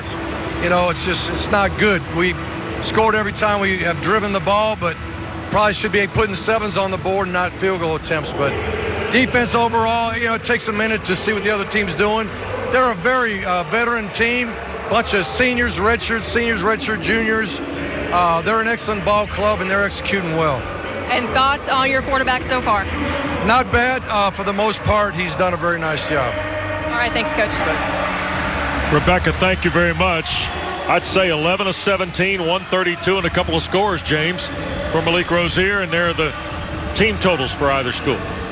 Yeah, and you saw Coach Rick coming out of the locker room, too. He just, obviously, some things that he wasn't so happy with. Some things that you expect as a coach coming out of camp, but you don't want to admit it, and you definitely don't want to think, gosh, we put so much into getting this snap right, getting a few things, everybody on the same page. So definitely some things to work on in the second half, but you're right, he has to be happy with the way Malik Rozier ran that offense in the first half, threw the football around, and shoot, can't hurt to have a Mark Walton back there on an offensive line that's playing like they were there in the first half. Well, neither school going to be particularly happy with penalties. 13 total for 123 yards. 8 for 75 for Bethune-Cookman, and 5 for 48 on the Miami ledger. And the Wildcats are back out, and they will be kicking to the Canes here to start the second half. So Berrios and Thomas will go back to take the kick of Giovanni Francis. And Mark Richt's team, who starts with 2 non-conference games before 2 weeks from today, they'll be in Tallahassee to meet Florida State. And you may have heard the Noles open with Alabama tonight in Atlanta at Mercedes-Benz Stadium.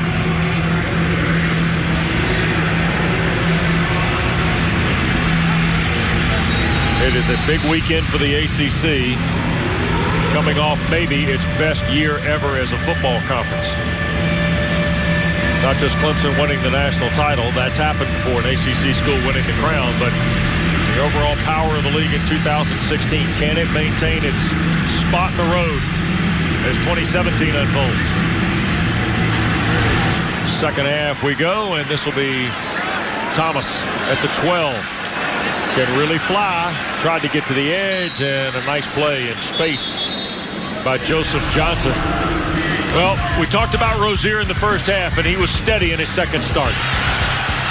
Absolutely, in the first start here in 2017, the battle in camp announced a little while ago that he was going to be the guy, and he certainly looked like the guy in the first half. And when you've got a little bit of a balance where you can run the football and have some success, you pick your poison as a defensive coordinator on what you're going to take away, what you're going to stop. And with the 1-2 punch, these receivers, for Rozier to toss it around to, and Mark Walton, that's not fun for any defensive coordinator out there. Walton in the backfield. Oh, yeah! Play fake Rozier. Berrios is wide open. Rozier is going to keep it across the 40 and then out of bounds at the 42. It'll be a 14-yard run on first down for Malik Rozier. Well, he was going to tuck it and go the whole way.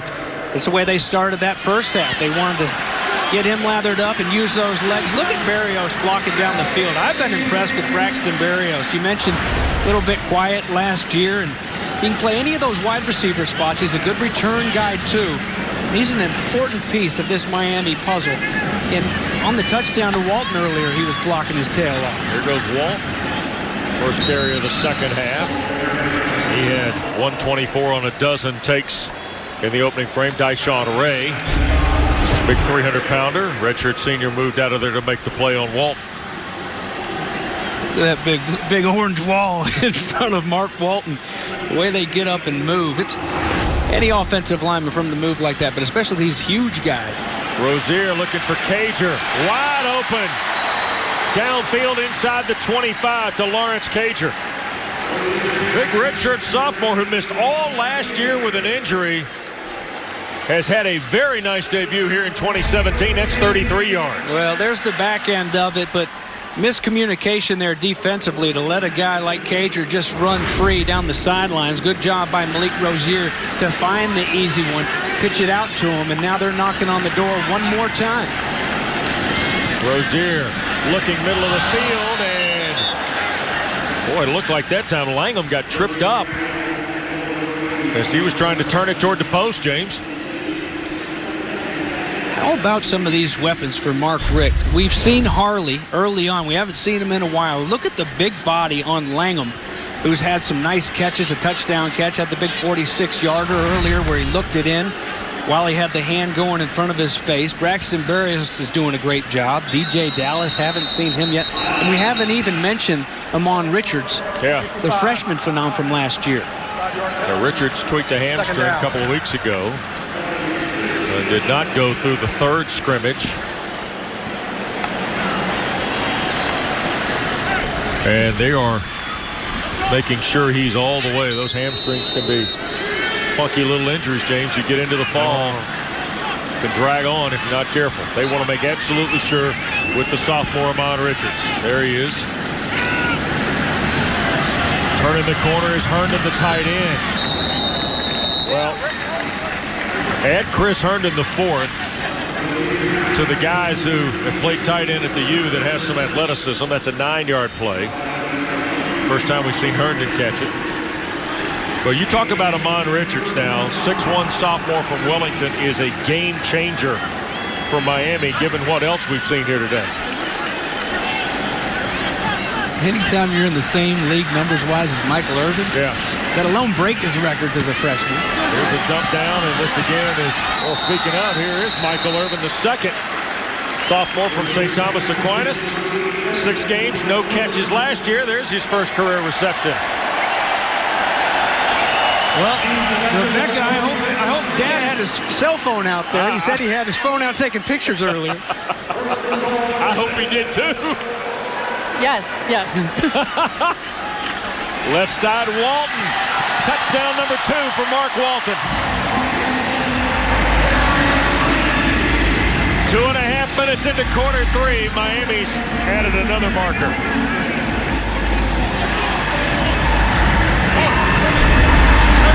Herndon's going to set the edge right here. He goes up to the second level and clips off Daquan Richardson.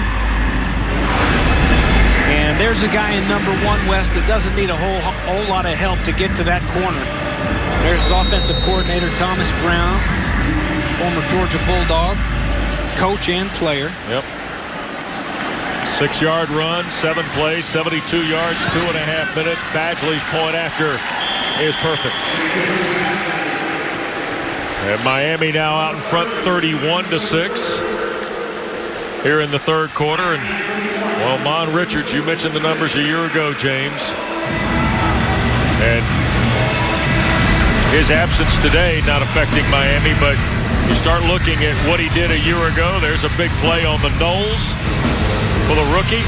And then we saw this one live at Virginia last year. And it's overused to hear someone say, oh, he runs like a gazelle.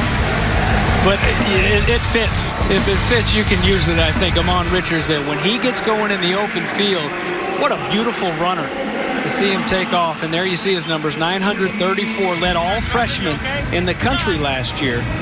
And you're absolutely right about that hamstring. It's, you know, as big as next weekend is, too.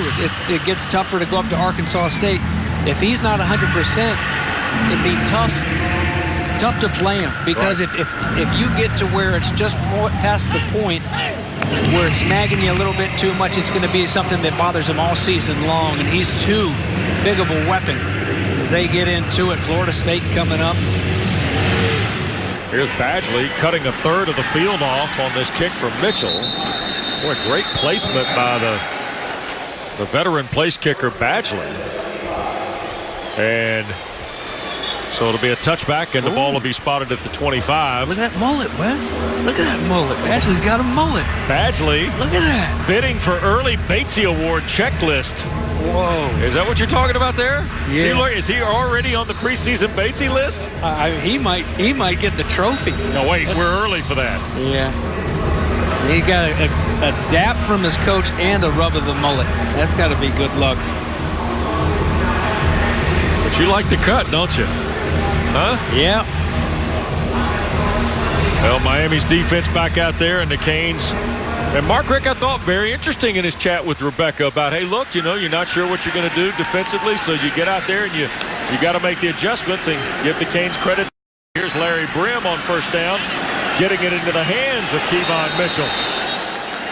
Boy, and the white helmets were flying that time on the speedster Mitchell. Michael Pinckney is back on the field now for Miami. There is 56. We had to miss the first half because of the targeting call in their bowl game. There he is. I bet you he's chomping at the bit. Get in there with his two freshman buddies from last year, now all sophomores. They'll dump it out in the flat, and here comes Brown to the near side, and Quarterman races across to pull him down. So now the full complement is there. When you talk about Shaq Quarterman, Michael Pinckney, and also Zach McLeod. And Dwayne Brown is shaken up for Bethune-Cookman. And Big 57, the transfer from Eastern Michigan at nearly 340 pounds, trots off. Interesting, they get a lot of those transfers, guys that want to come back to the state of Florida and play right away. 3 Florida kids, though. You mentioned those linebackers, Wes. Pinckney and Quarterman from up Jacksonville area. Pinckney from Jacksonville, Rains, and Zach McLeod from down here, South Florida. From Lantana. There's a big third down for those backers and the guys up front. Here's the throw by Brim, and batted up in the air, and coming back with it is Trajan Bandy. Excited about Bandy's presence here in Miami. Larry Brim thought it was incomplete. Flag down. Flag on the play. Delay a game. Well, there's one that you don't mind. Wow, he got tagged by McIntosh as he cut it loose. 4th delay penalty against Bethune-Cookman.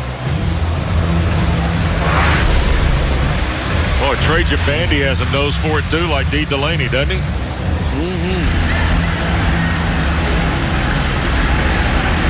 Still, Larry Brim has done an okay job. Look at him, he's just in control. He seems, you know, down 31-6. Not everything's been perfect. You know, great start after being named the starter. The academic reasons, if you joined us late. Williams, the sophomore, was supposed to start. Lakevius Williams is here but won't play, hoping to get him back next week. Here is Brim now after the penalty on 3rd down. Out in the flat, this is Jones around the corner. He'll have enough for the first down. Well, Larry Brim and Michael D. Jones convert just Bethune-Cookman's 2nd 3rd down of the day, Rebecca. Yeah, I talked to Coach Terry Sims when he came out from for the second half, and he told me obviously he wants his guys to clean some things up. But when I asked him about Larry Brim, he said he's doing exactly what he's supposed to do. He is running the show out there, guys. Oh, I'd say that, and James noted this. Thank you, Rebecca. His leadership and his experience is paying dividends today, I think, Batesy, for Bethune-Cookman. Well, and it shows how mature he is, that he doesn't hang his head and just, you know, fold the tent when a sophomore supposedly had beat him out. Here is Mitchell on the pass, and he got knocked down by Jaquan Johnson. 6-yard throw. Jaquan Johnson in the Miami secondary, starting today for a 6th time, is a guy who will forever be known in Miami lore as the scorer of the winning touchdown off the laterals at the end of the Duke game a couple of years ago. Now, he may have bigger moments, but he'll always be known for that. He'll never have a bigger moment than that. No, so it was, I was under the impression it was, so was it Corn Elder that threw that? That's Corn Elder scored it. Jaquan Johnson was the guy that lateraled back in the one that later I think they thought his knee was down, or in the video showed his knee was down, but Johnson was the guy that kept the play alive early, I should say. Elder's the one that scored, you're right. Elder's moved on to the NFL trying to make a team, by the way. And we got movement and Bethune-Cookman on procedure. Wildcats opening drive today, handcuffed by penalties, and this one false start. Also number 56 being sidetracked. Offense, 5-yard penalty, 3rd down. Got to hold your water. Getting jumpy on the defensive side, trying to get across there in a 3rd down and short. Yeah. Offensively, You know when it's going to be snapped. Just be patient. You got the upper hand. Well, they really like Joe Busareef, who plays in that offensive line for them. They've mixed and matched some guys around there. David Bryant in there. The penalty a moment ago on Chris Adams in that front. Play clock going down, and now under 3. Got to get it snapped. Adams delivers. Quick throw out in the flat, and working here up the near side. This is Tompkins down the near side and finally knocked out of bounds inside the 20. Down at the 16, 17-yard line of Miami. Excellent job, Anthony Cruz, Kevon Mitchell. They throw it right where the blitz comes from, and releasing and blocking is Philip Norman. And not only Norman, but then Cruz, the receivers, and Mitchell as well. What a big play twice. Yep. You have them in 3rd down, and that's where Manny Diaz, those defenses that he used to love to watch growing up, you get off the field in those situations. Great defenses on 3rd down, you get off the field. You don't give them another chance to stay alive and stay on that football field, especially give away these big plays. So 41 yards on the pass to Jamaris Tompkins, and now he gets the handoff and got plowed by Pinckney. Welcome back. Yeah. Boy, Michael Pinckney, this is some kind of stick right here. Get the textbook out, Bates. You like that, don't you? I do like. You know what I like about that is, and that's one thing, all 3 of these freshmen, naturally last year, a freshman linebacker, he's supposed to run himself out of plays and get himself in trouble. Sometimes, make it easy for the blockers to block him. They have a natural feel for playing in all that junk there in the middle, and he sees an opening there, just slice through and go make it. Brim pumped it and gets out of bounds inside the 15, where it'll be 3rd down now. Well, we told you the sophomores, McLeod, Quarterman, Pinckney, all sophomores. Look at the details on their rookie campaigns. And they're only going to get better every time they go out there. When you're that young, Wes, the growth. Remember when we first, in his sophomore year, when we met with Lamar Jackson last year, and he said, my freshman year, I had no idea what I was doing. I was just running around trying to play sandlot ball. Everything starts to slow down more and more. Manny Diaz, he said, we didn't even coach technique. We just wanted to coach hustle and tackling last year. Brim, middle of the field.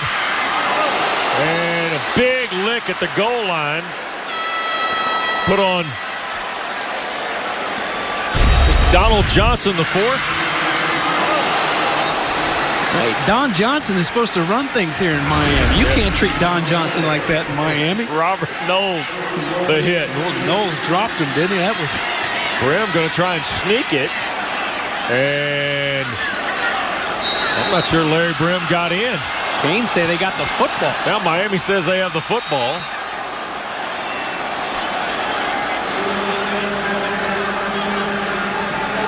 Second and goal.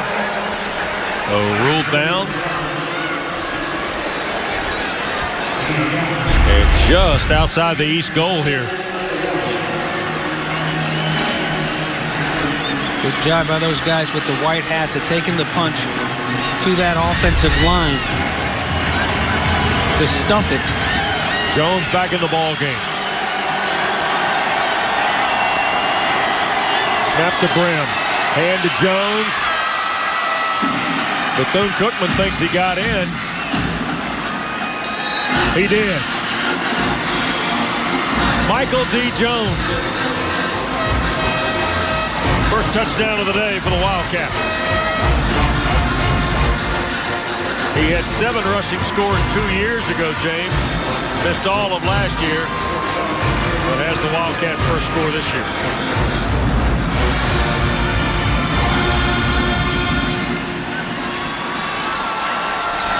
"11 plays, 75 yards, and 6:14.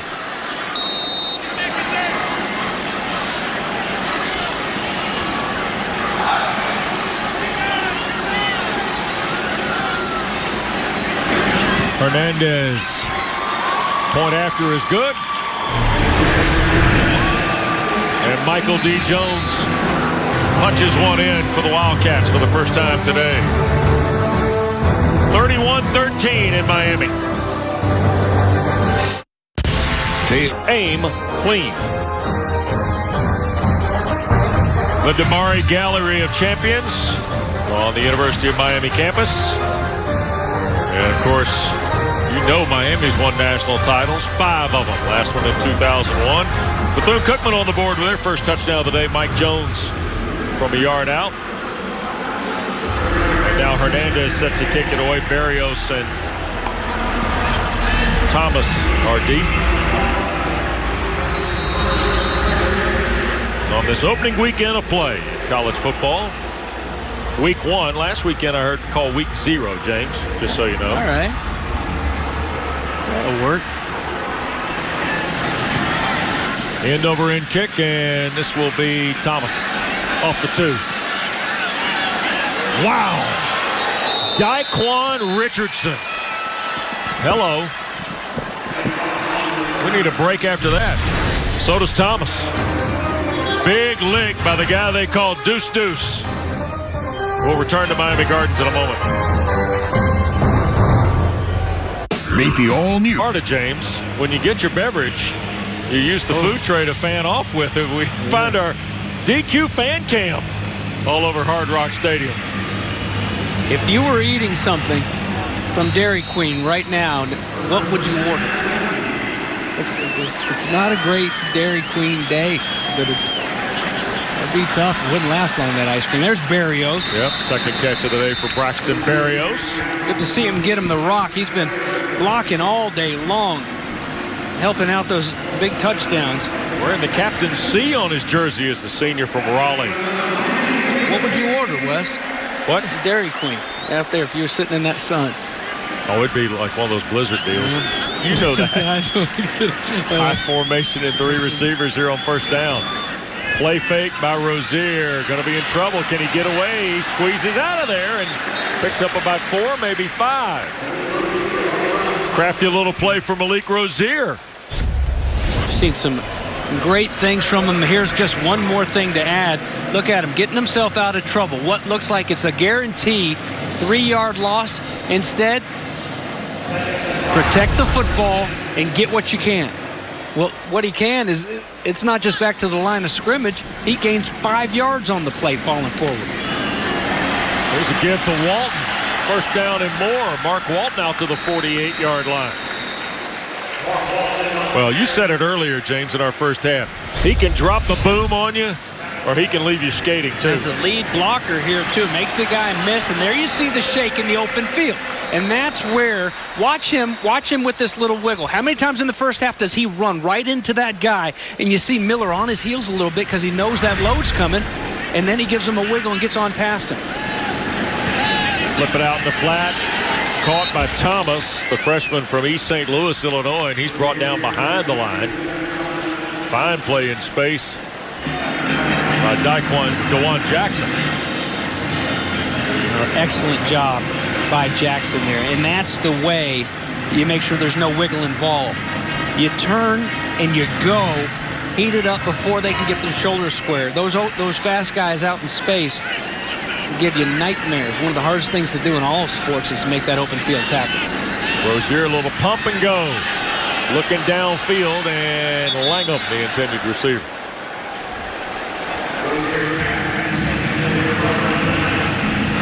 Just ahead of 4 minutes to play here in the third, and it'll be 3rd and a dozen now for Miami.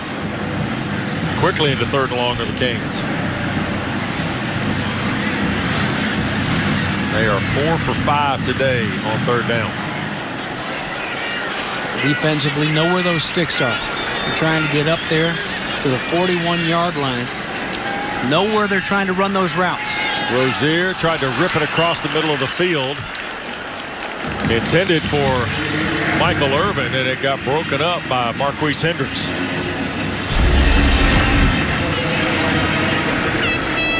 Sits in there. Good job by Hendricks. Watch that quarterback.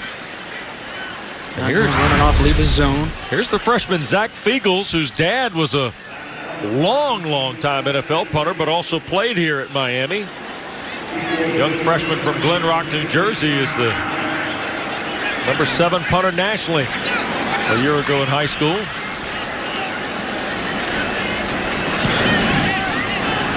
Hangs it high. And Brown going to watch it hit and then get away from it. And Travis Homer catches it on 2 hops at the 1. 51-yard punt on the first collegiate offering of Zach Fiegels. Applause all around. Miami leads 31-13.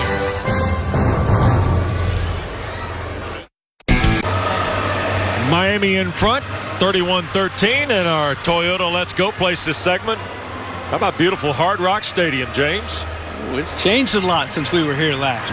I like I'd say 2 years ago, you bet. And they've got the canopy now covering the full seating area. All sorts of clubs and other amenities. And our venue here for television, just outstanding. Tupac Ismay is the running back. Brim to throw. And offline, throwing it out in the area of Jawil Davis with Trajan Bandy out there in coverage.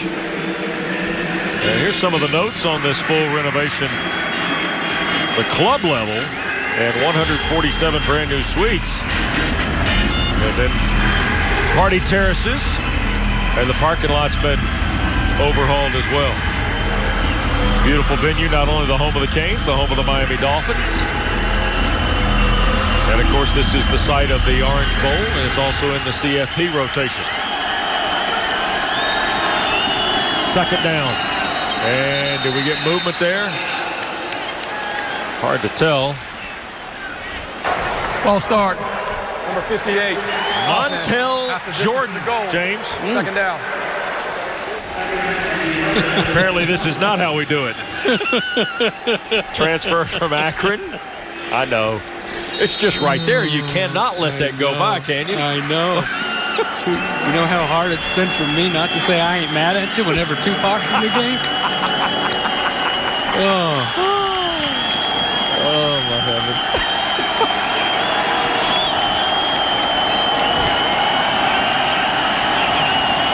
In the gun is Brim. Got to get rid of it. Does, and airmails it. Sends it out of there.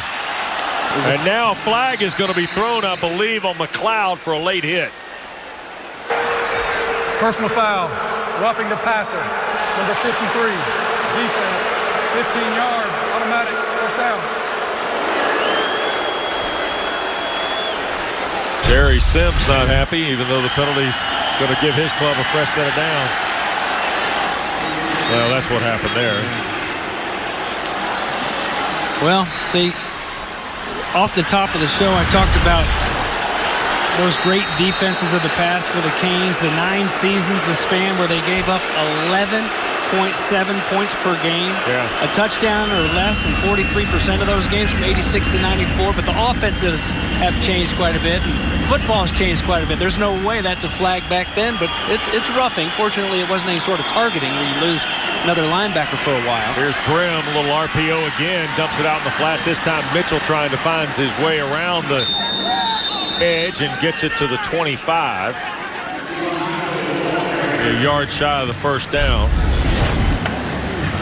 Wes, I'm telling you, I like the way Brim runs this offense. Yep. He doesn't. He doesn't. I mean, look, they were backed up on their own goal line. He just takes a late shot, goes down. He's very much in charge of this offense and running the show. And I think it's going to be a good season for him in the offense once they get into the thick of their schedule. Hand off to Ismay, and Chad Thomas is having none of that. Talk about another guy that lit it up a year ago.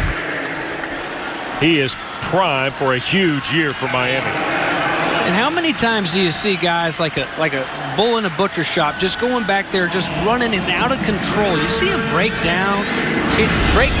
Let him make his move, give him a one-way go, and use those long limbs to reach out there and throw him down. One of many great Booker T. Washington guys here on this team. Booker T had a big loss at Central a couple nights ago in a close game. Here's Brim scrambling on 3rd and short. And he'll cut it loose before Quarterman got to him, but it's ruled incomplete. And there'll be a punt coming for Bethune-Cookman. It's so much fun for me to watch through that defensive lens, to watch a guy see the gap, see the angle, and go make it. Not hesitate at all. And here's Quarterman from his middle linebacker spot, just cleanly. He sees it, goes, and when he decides he's going to go make it, it's one thing for a guy to say, hey, that's where I would have gone and make the tackle. But you got to have the athleticism to back it up. He has it all right there. Has the burst, finishes. Nice clean lick. Good job by Quarterman. Get off the field. Francis toward Berrios. Running catch of it for a fair catch at the 47-yard line. And that's where Miami will get started. Just a 29-yard punt there. Well, week one, we've got plenty of storylines for you in the Atlantic Coast Conference. Of course, Miami, the preseason favorite in the Coastal. Don't count out Justin Fuente's team, who plays tomorrow night at FedEx Field against West Virginia. 5 teams in the preseason top 25. And then, James, you may have heard Florida State, Alabama tonight in downtown Atlanta. Oh, yeah. Yeah. Derek Nottie will be there, by the way. Ooh. Travis Homer in the backfield as the Canes get started from the 48. Be fun to watch. Be fun to watch West Virginia and Virginia Tech as well. Here is Homer, and he'll get 8, almost 9 on first down. Well, the Noles come back. You don't know the running back, per se. Patrick Akers certainly in the mix. You know about Francois, but here are the details on where Jimbo Fisher now has Florida State. And the preseason pick to win the ACC title. As you see Homer pick up the first down yardage. James, the biggest challenge tonight for Florida State is what, in your opinion? Well, I don't think that Hurts is a world beater. That's the thing. I think that if they can shut down the run, which is, that's a tough task, but it's still. Florida State's as big and physical as anybody in the nation, and I think that they can. And so they can take away that run game and make that quarterback feature. Look at Travis Homer going second and third level that time inside the 25. First and 10 for Miami down near the 22. One of Homer's better runs of the day. He runs a lot bigger than 5'11", 190. When he lowers those pads, and just these guys, these backs, they do such an excellent job of keeping those legs churning. Thomas Brown, not only the offensive coordinator, but the running back coach as well, does an excellent job with those guys in his room. Berrios, touchdown.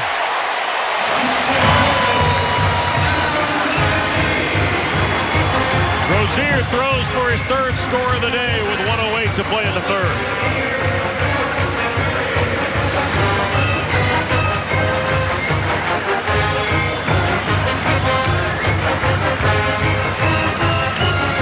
Two-yard strike here, James.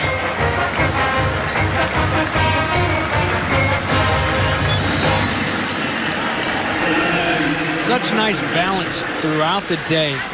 On the ground, Walton and Homer pounding the football. And Badgley's point after is good.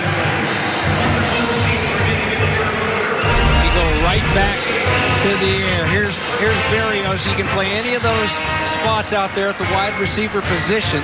And, well, defensively, Arthur Williams is standing over him, looking inside, but he's straight leg.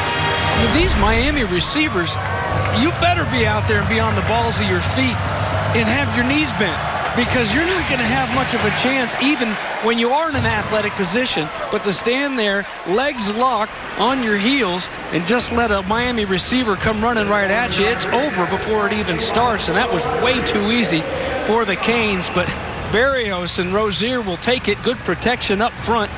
And the Canes really have things rolling on offense. Nice day for Malik Rozier. 3 touchdown passes. And they've all kind of been different, dynamic. I mean, that one was on the money with a little zip behind it. The other two, fades to the corners, James. And yet he's thrown the deep ball, too. Kevon Mitchell will wait on the kick by Badgley, and it's over his head. So Bethune-Cookman will scrimmage from its 25-yard line. Well, next Saturday, will be in Midtown Atlanta. The Ramblin' Wreck of Georgia Tech back home at historic Grant Field after they open against the Vols on Monday night. And they'll get Jacksonville State, who beat Chattanooga last Saturday in their opener. And Georgia Tech just outside the AP top 25. But Paul Johnson is one of those 6 coaches who rank in the top 18 of career winning percentage. And of course, they had the win in the Taxslayer Bowl against Kentucky, one of the 9 wins in 2016 for the ACC in the postseason.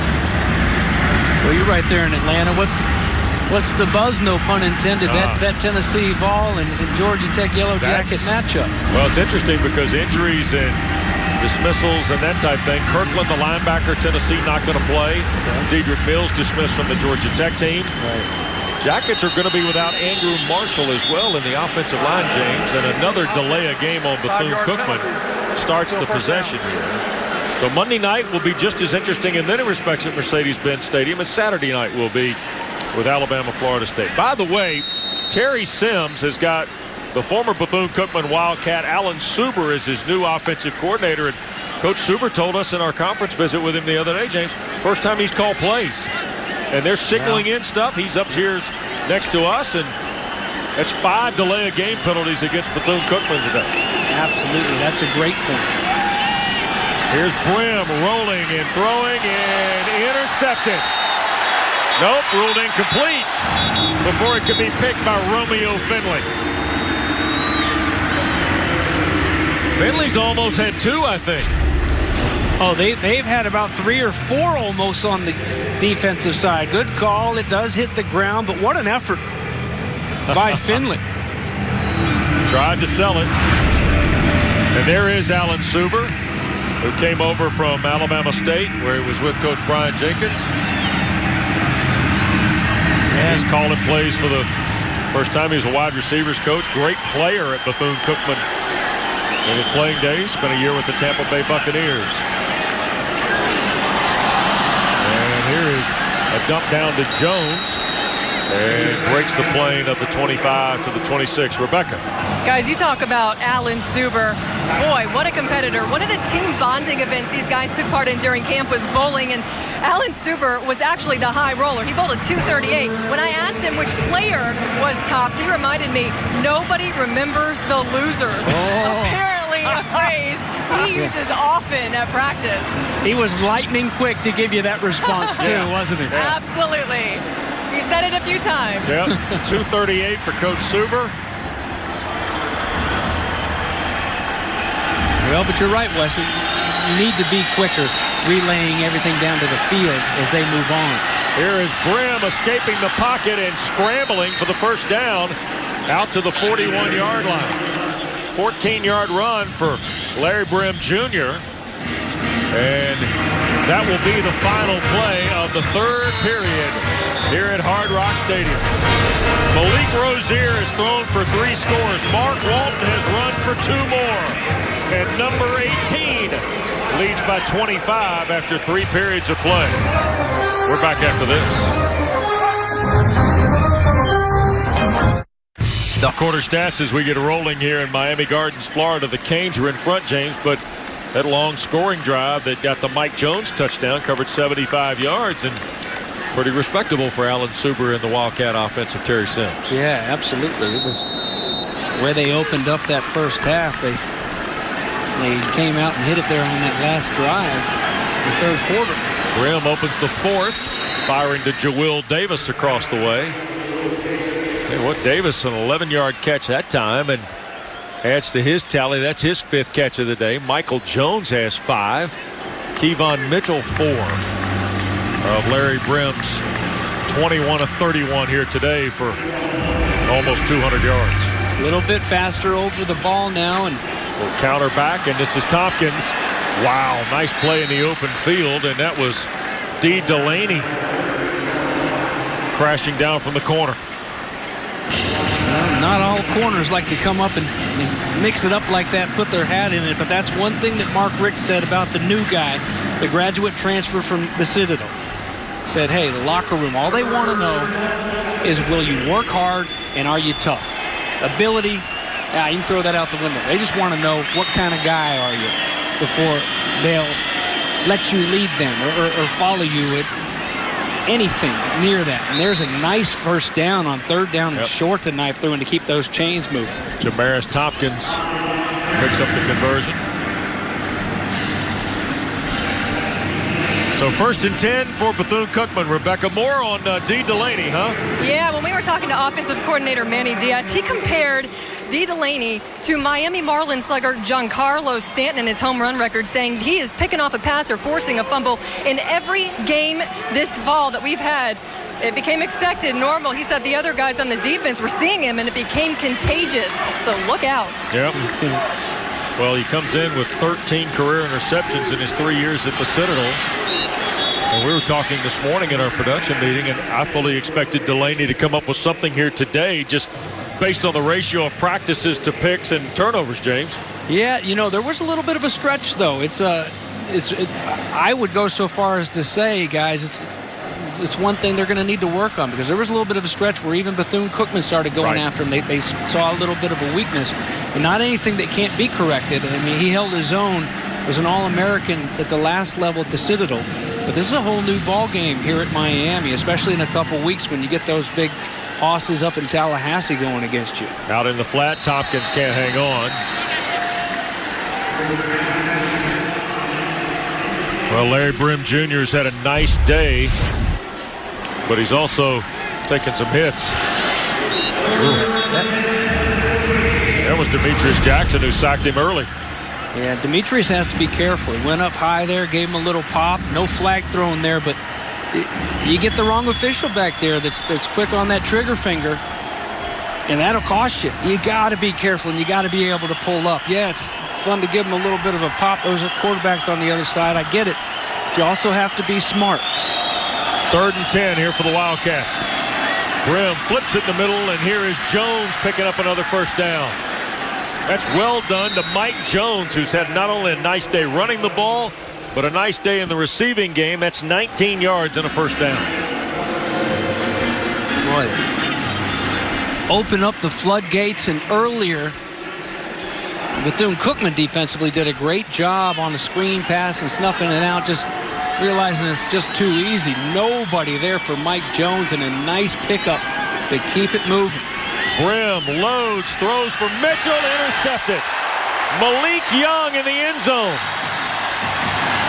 Now he brings it out. 10, Young 15, 20, out to the 24-yard line.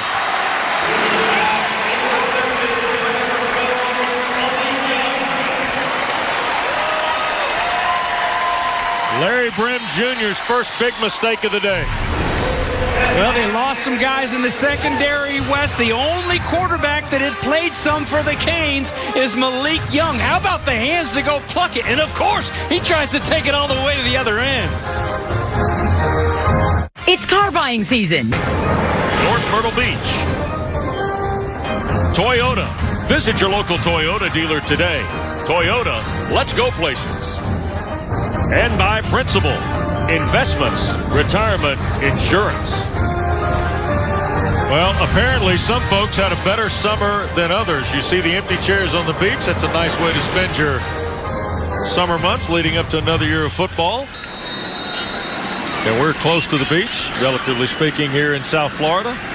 Overcast day. And Malik Rozier hands to Mark Walton on his first carry. There's Malik Young, and woo, what's the hardware? Got a little jewelry after the pick. We gotta figure out what's going on the Miami bench. He's stationed down there next to Robert Knowles. Rebecca, what's the story? So whenever somebody makes a turnover or is responsible for that turnover, they get to wear that chain around their neck. It's kind of a big deal. That's what I'm told. Well, and it's going to be hard to play with it. Rozier overshoots Jeff Thomas.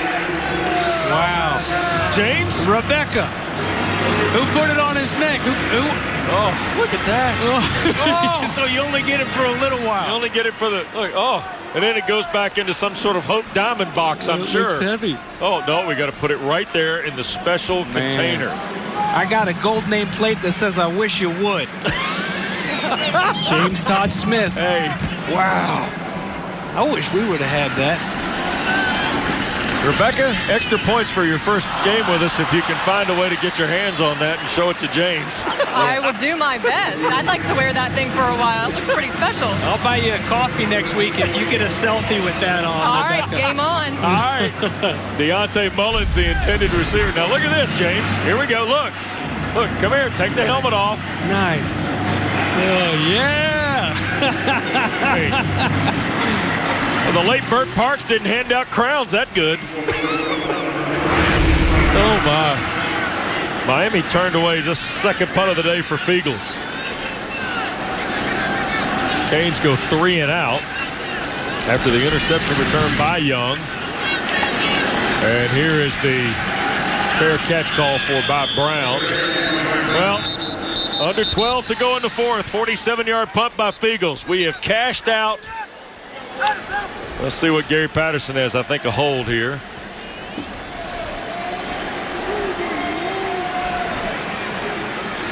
A lot of discussion on the exchange of the punt.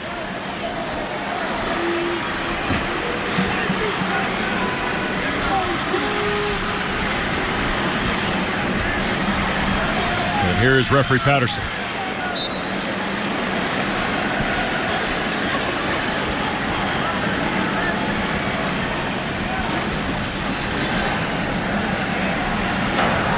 Holding, number 7 on the return team. 10-yard penalty, first down. All right, so that'll get us to a break. Timeout on the field. Timeout. Summer is over, although some may have had a better summer than others. Come on, you guys. That's not fair. I'm never going to post anything ever again. What happened? That's what a little is this? Raising Arizona, baby. High and Ed. Tina. All Access debuts this week with Jeff Fischel. Big profile on Lamar Jackson. Check your local listings for ACC All Access this weekend on your regional sports networks. And Jabari Dunham, 6'3", 211-pound redshirt junior from Eustis, Florida, by way of UT Martin into the ball game. He'll toss to Jones, and Mike Jones out to about the 18. It'll be a gain of 2. It'll be second down and 8. And there is Jabari Dunham with Arkevius Williams sidelined today because of the academic question marks. Larry Brim Jr. starts, and now here's second quarterback of the day, young Jabari Dunham. Good tackle there by the backup backer, Bradley Jennings. Dunham wants to throw. And incomplete, looking for the tight end, Jaquan Loomis. Wes, you mentioned Lamar Jackson. I'm anxious to see how this season plays out for him. I mean, all the buzz and all the storylines in college football, nobody's talking about the Heisman Trophy winner. Yeah, no, you're right. And, you know, and we talked about it earlier with Manny Diaz, his linebackers, the way you grow from year to year, from freshman to sophomore, from sophomore to junior year. He needs the pieces around him to step up. The offensive line to protect the guys not to drop balls like they did late in the season. I hope he has a good year. Inside route, Dunham the pass, and caught by Jonathan Thomas, a freshman from Port St. Lucie, Florida. His first grab of the day for 19 yards. There you go. New quarterback to the freshman, and nice easy slant route. There's a spot that was vacated there by the defensive back, and moving those chains. So just where Larry Brim Jr., who, you know, the score won't show it, I think coach is going to be really happy with the way their senior leader played quarterback for him here today. Going to hand the ball to Jones, and Mike Jones will pick up about 5 here on first down. We get to 2nd and 5. Miami makes some wholesale changes in their defensive line, and Bethune-Cookman right up on the line ready to snap it as we approach 10 minutes to play in the game. And Jones nowhere to go there. Well, it came with the freshness. All those fresh bodies running in there. These big guys for Bethune-Cookman getting a little bit gassed now, doing some running and fresh bodies. Everyone just knifes through in their gap. Nowhere to go for Mike Jones. And now the Wildcats going to huddle.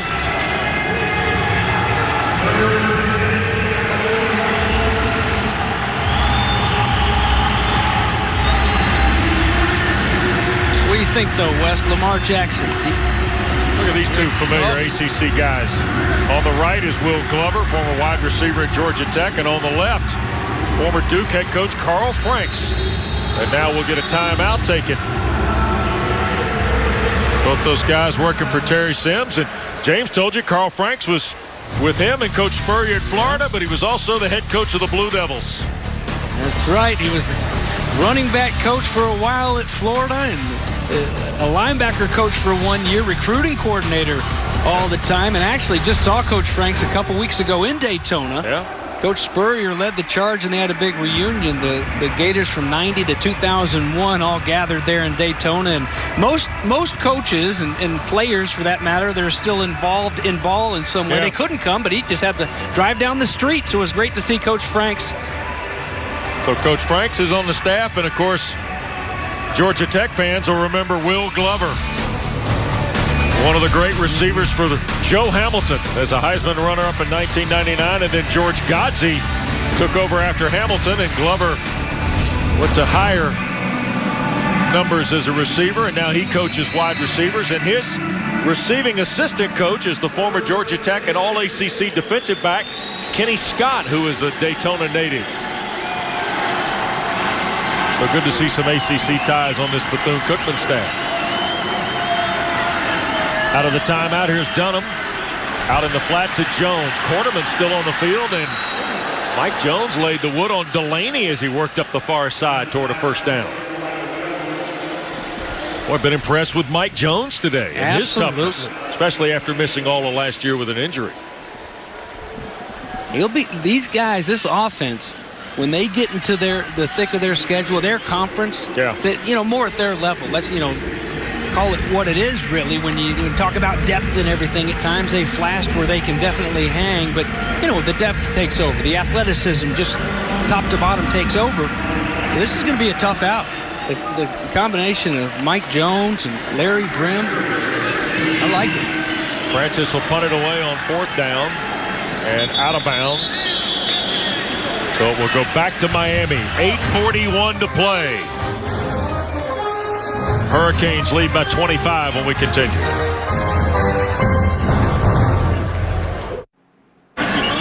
.841 to play in the ball game. Miami, number 18 in the country, leads Bethune-Cookman. And here's the first ever game action for 6'5" Evan Sherris, 216-pound redshirt junior from Jefferson, Georgia, who ironically grew up watching Mark Richt's teams at the University of Georgia, but was a guy who committed to the Al Golden administration, signed here, and now goes to work in his first possession with Travis Homer in the backfield.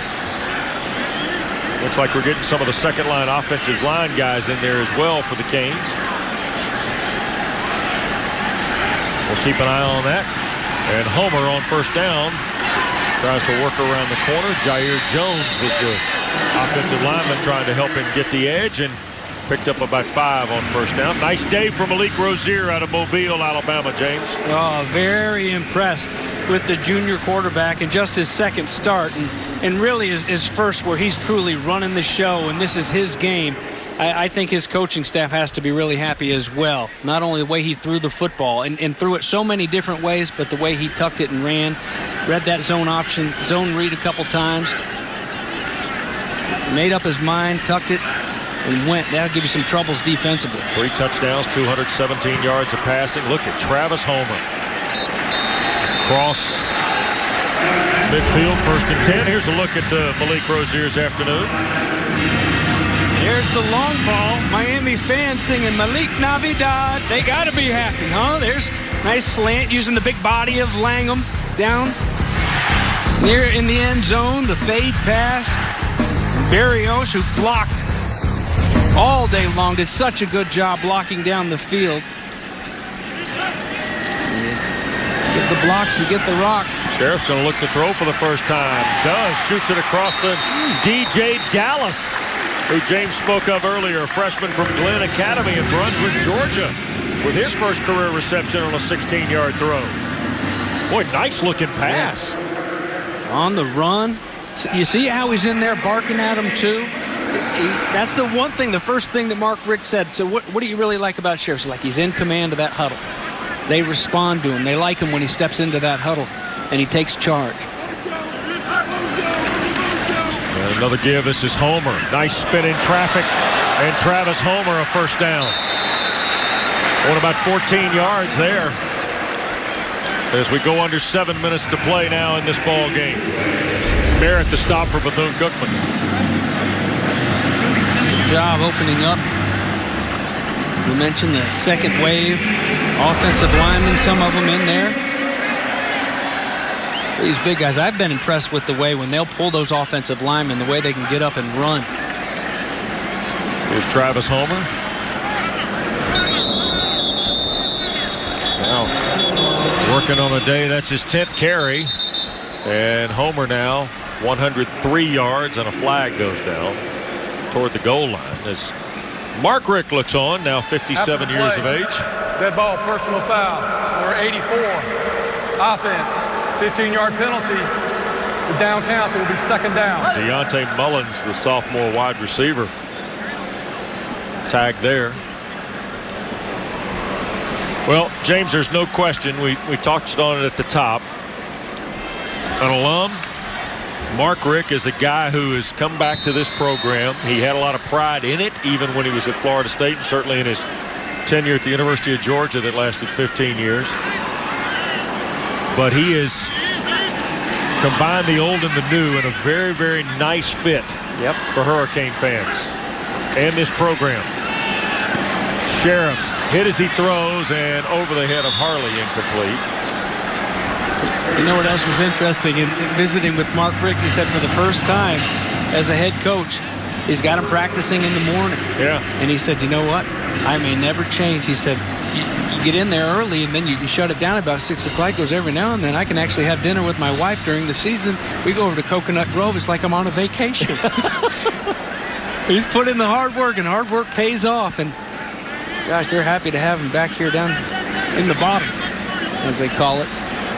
Well, a lot of things have gone into Mark Richt's return. Here is Homer on a 3rd and long, and can't muster up very much there. James flies through to make the tackle for Bethune-Cookman. As we work our way under 6 minutes to go, recruiting is picked up. It's been very good. He and his wife Catherine, they have their son John, who's on the staff coaching quarterbacks here. And that's nice. So they got some immediate family in the area. There is, he's done a marvelous job reintegrating this program in the Miami community, James. And he can dip over to that pool every now and then and work on his high dive skills. 50-yard try by Badgley. Woo! Is good.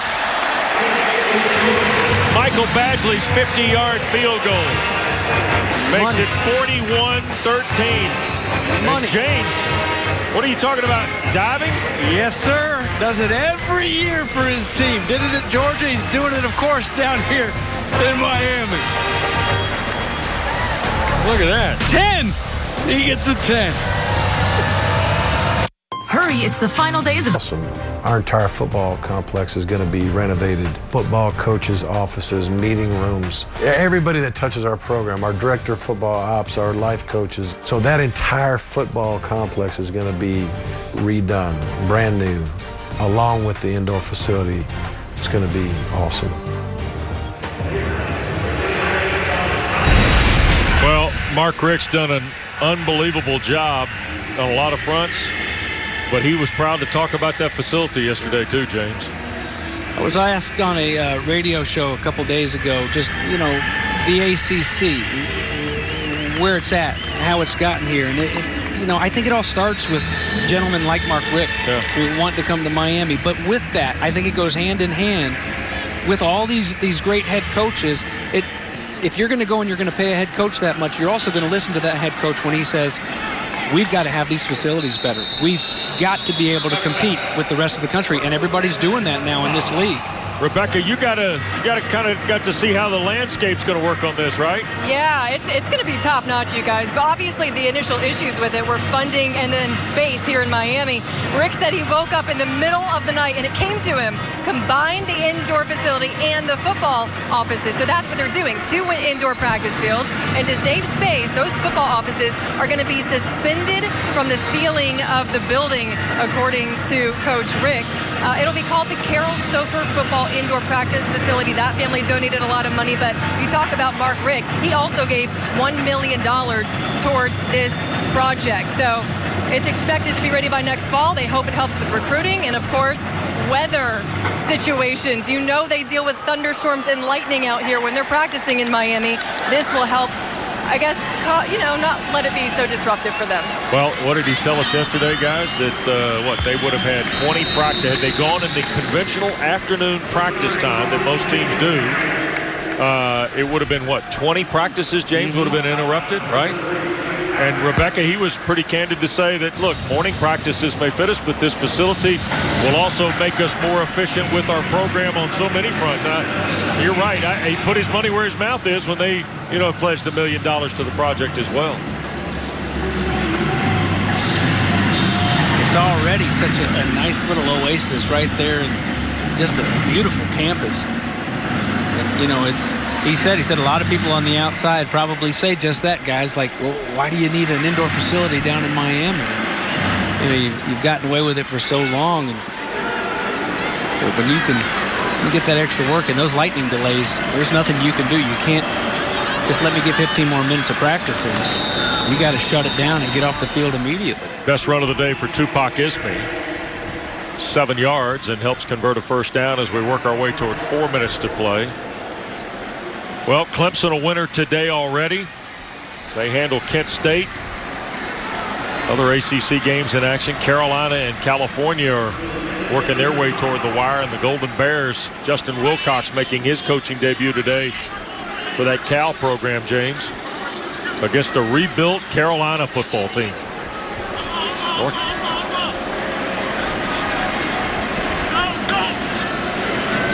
Dunham will hand to Ismie here, trying to find a edge here, and gets it at the near side, down the front of the Hurricane bench, and then crosses to about the 41-yard line. Well, 23-yard run for Tupac Ismie.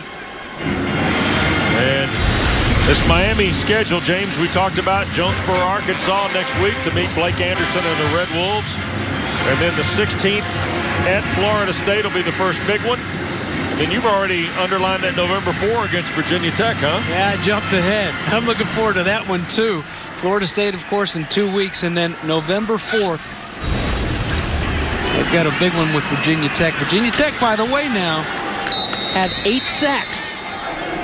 They sacked Brad Kaya 8 times last year, and they've got 7 returning starters on defense. So that will be a clash of the Titans on the coastal side.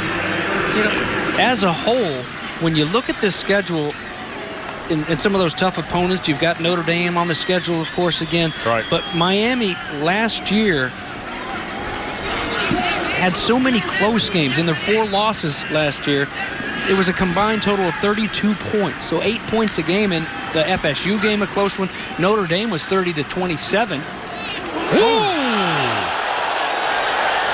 Amari Carter just backed up the truck. My goodness. The hit on Loomis. Times it up perfectly, and he does an excellent job of putting that helmet off to the side, not getting a flag. Good, clean lick.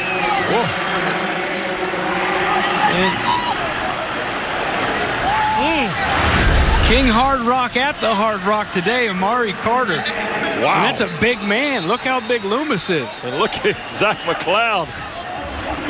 I don't know where that gold chain is, but Amari Carter ought to get something. Get him that fat gold rope for that lick.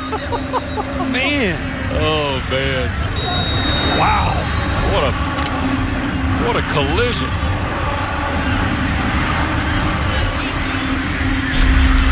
That is Demetrius Weaver, by the way, the tight end here. Goodness.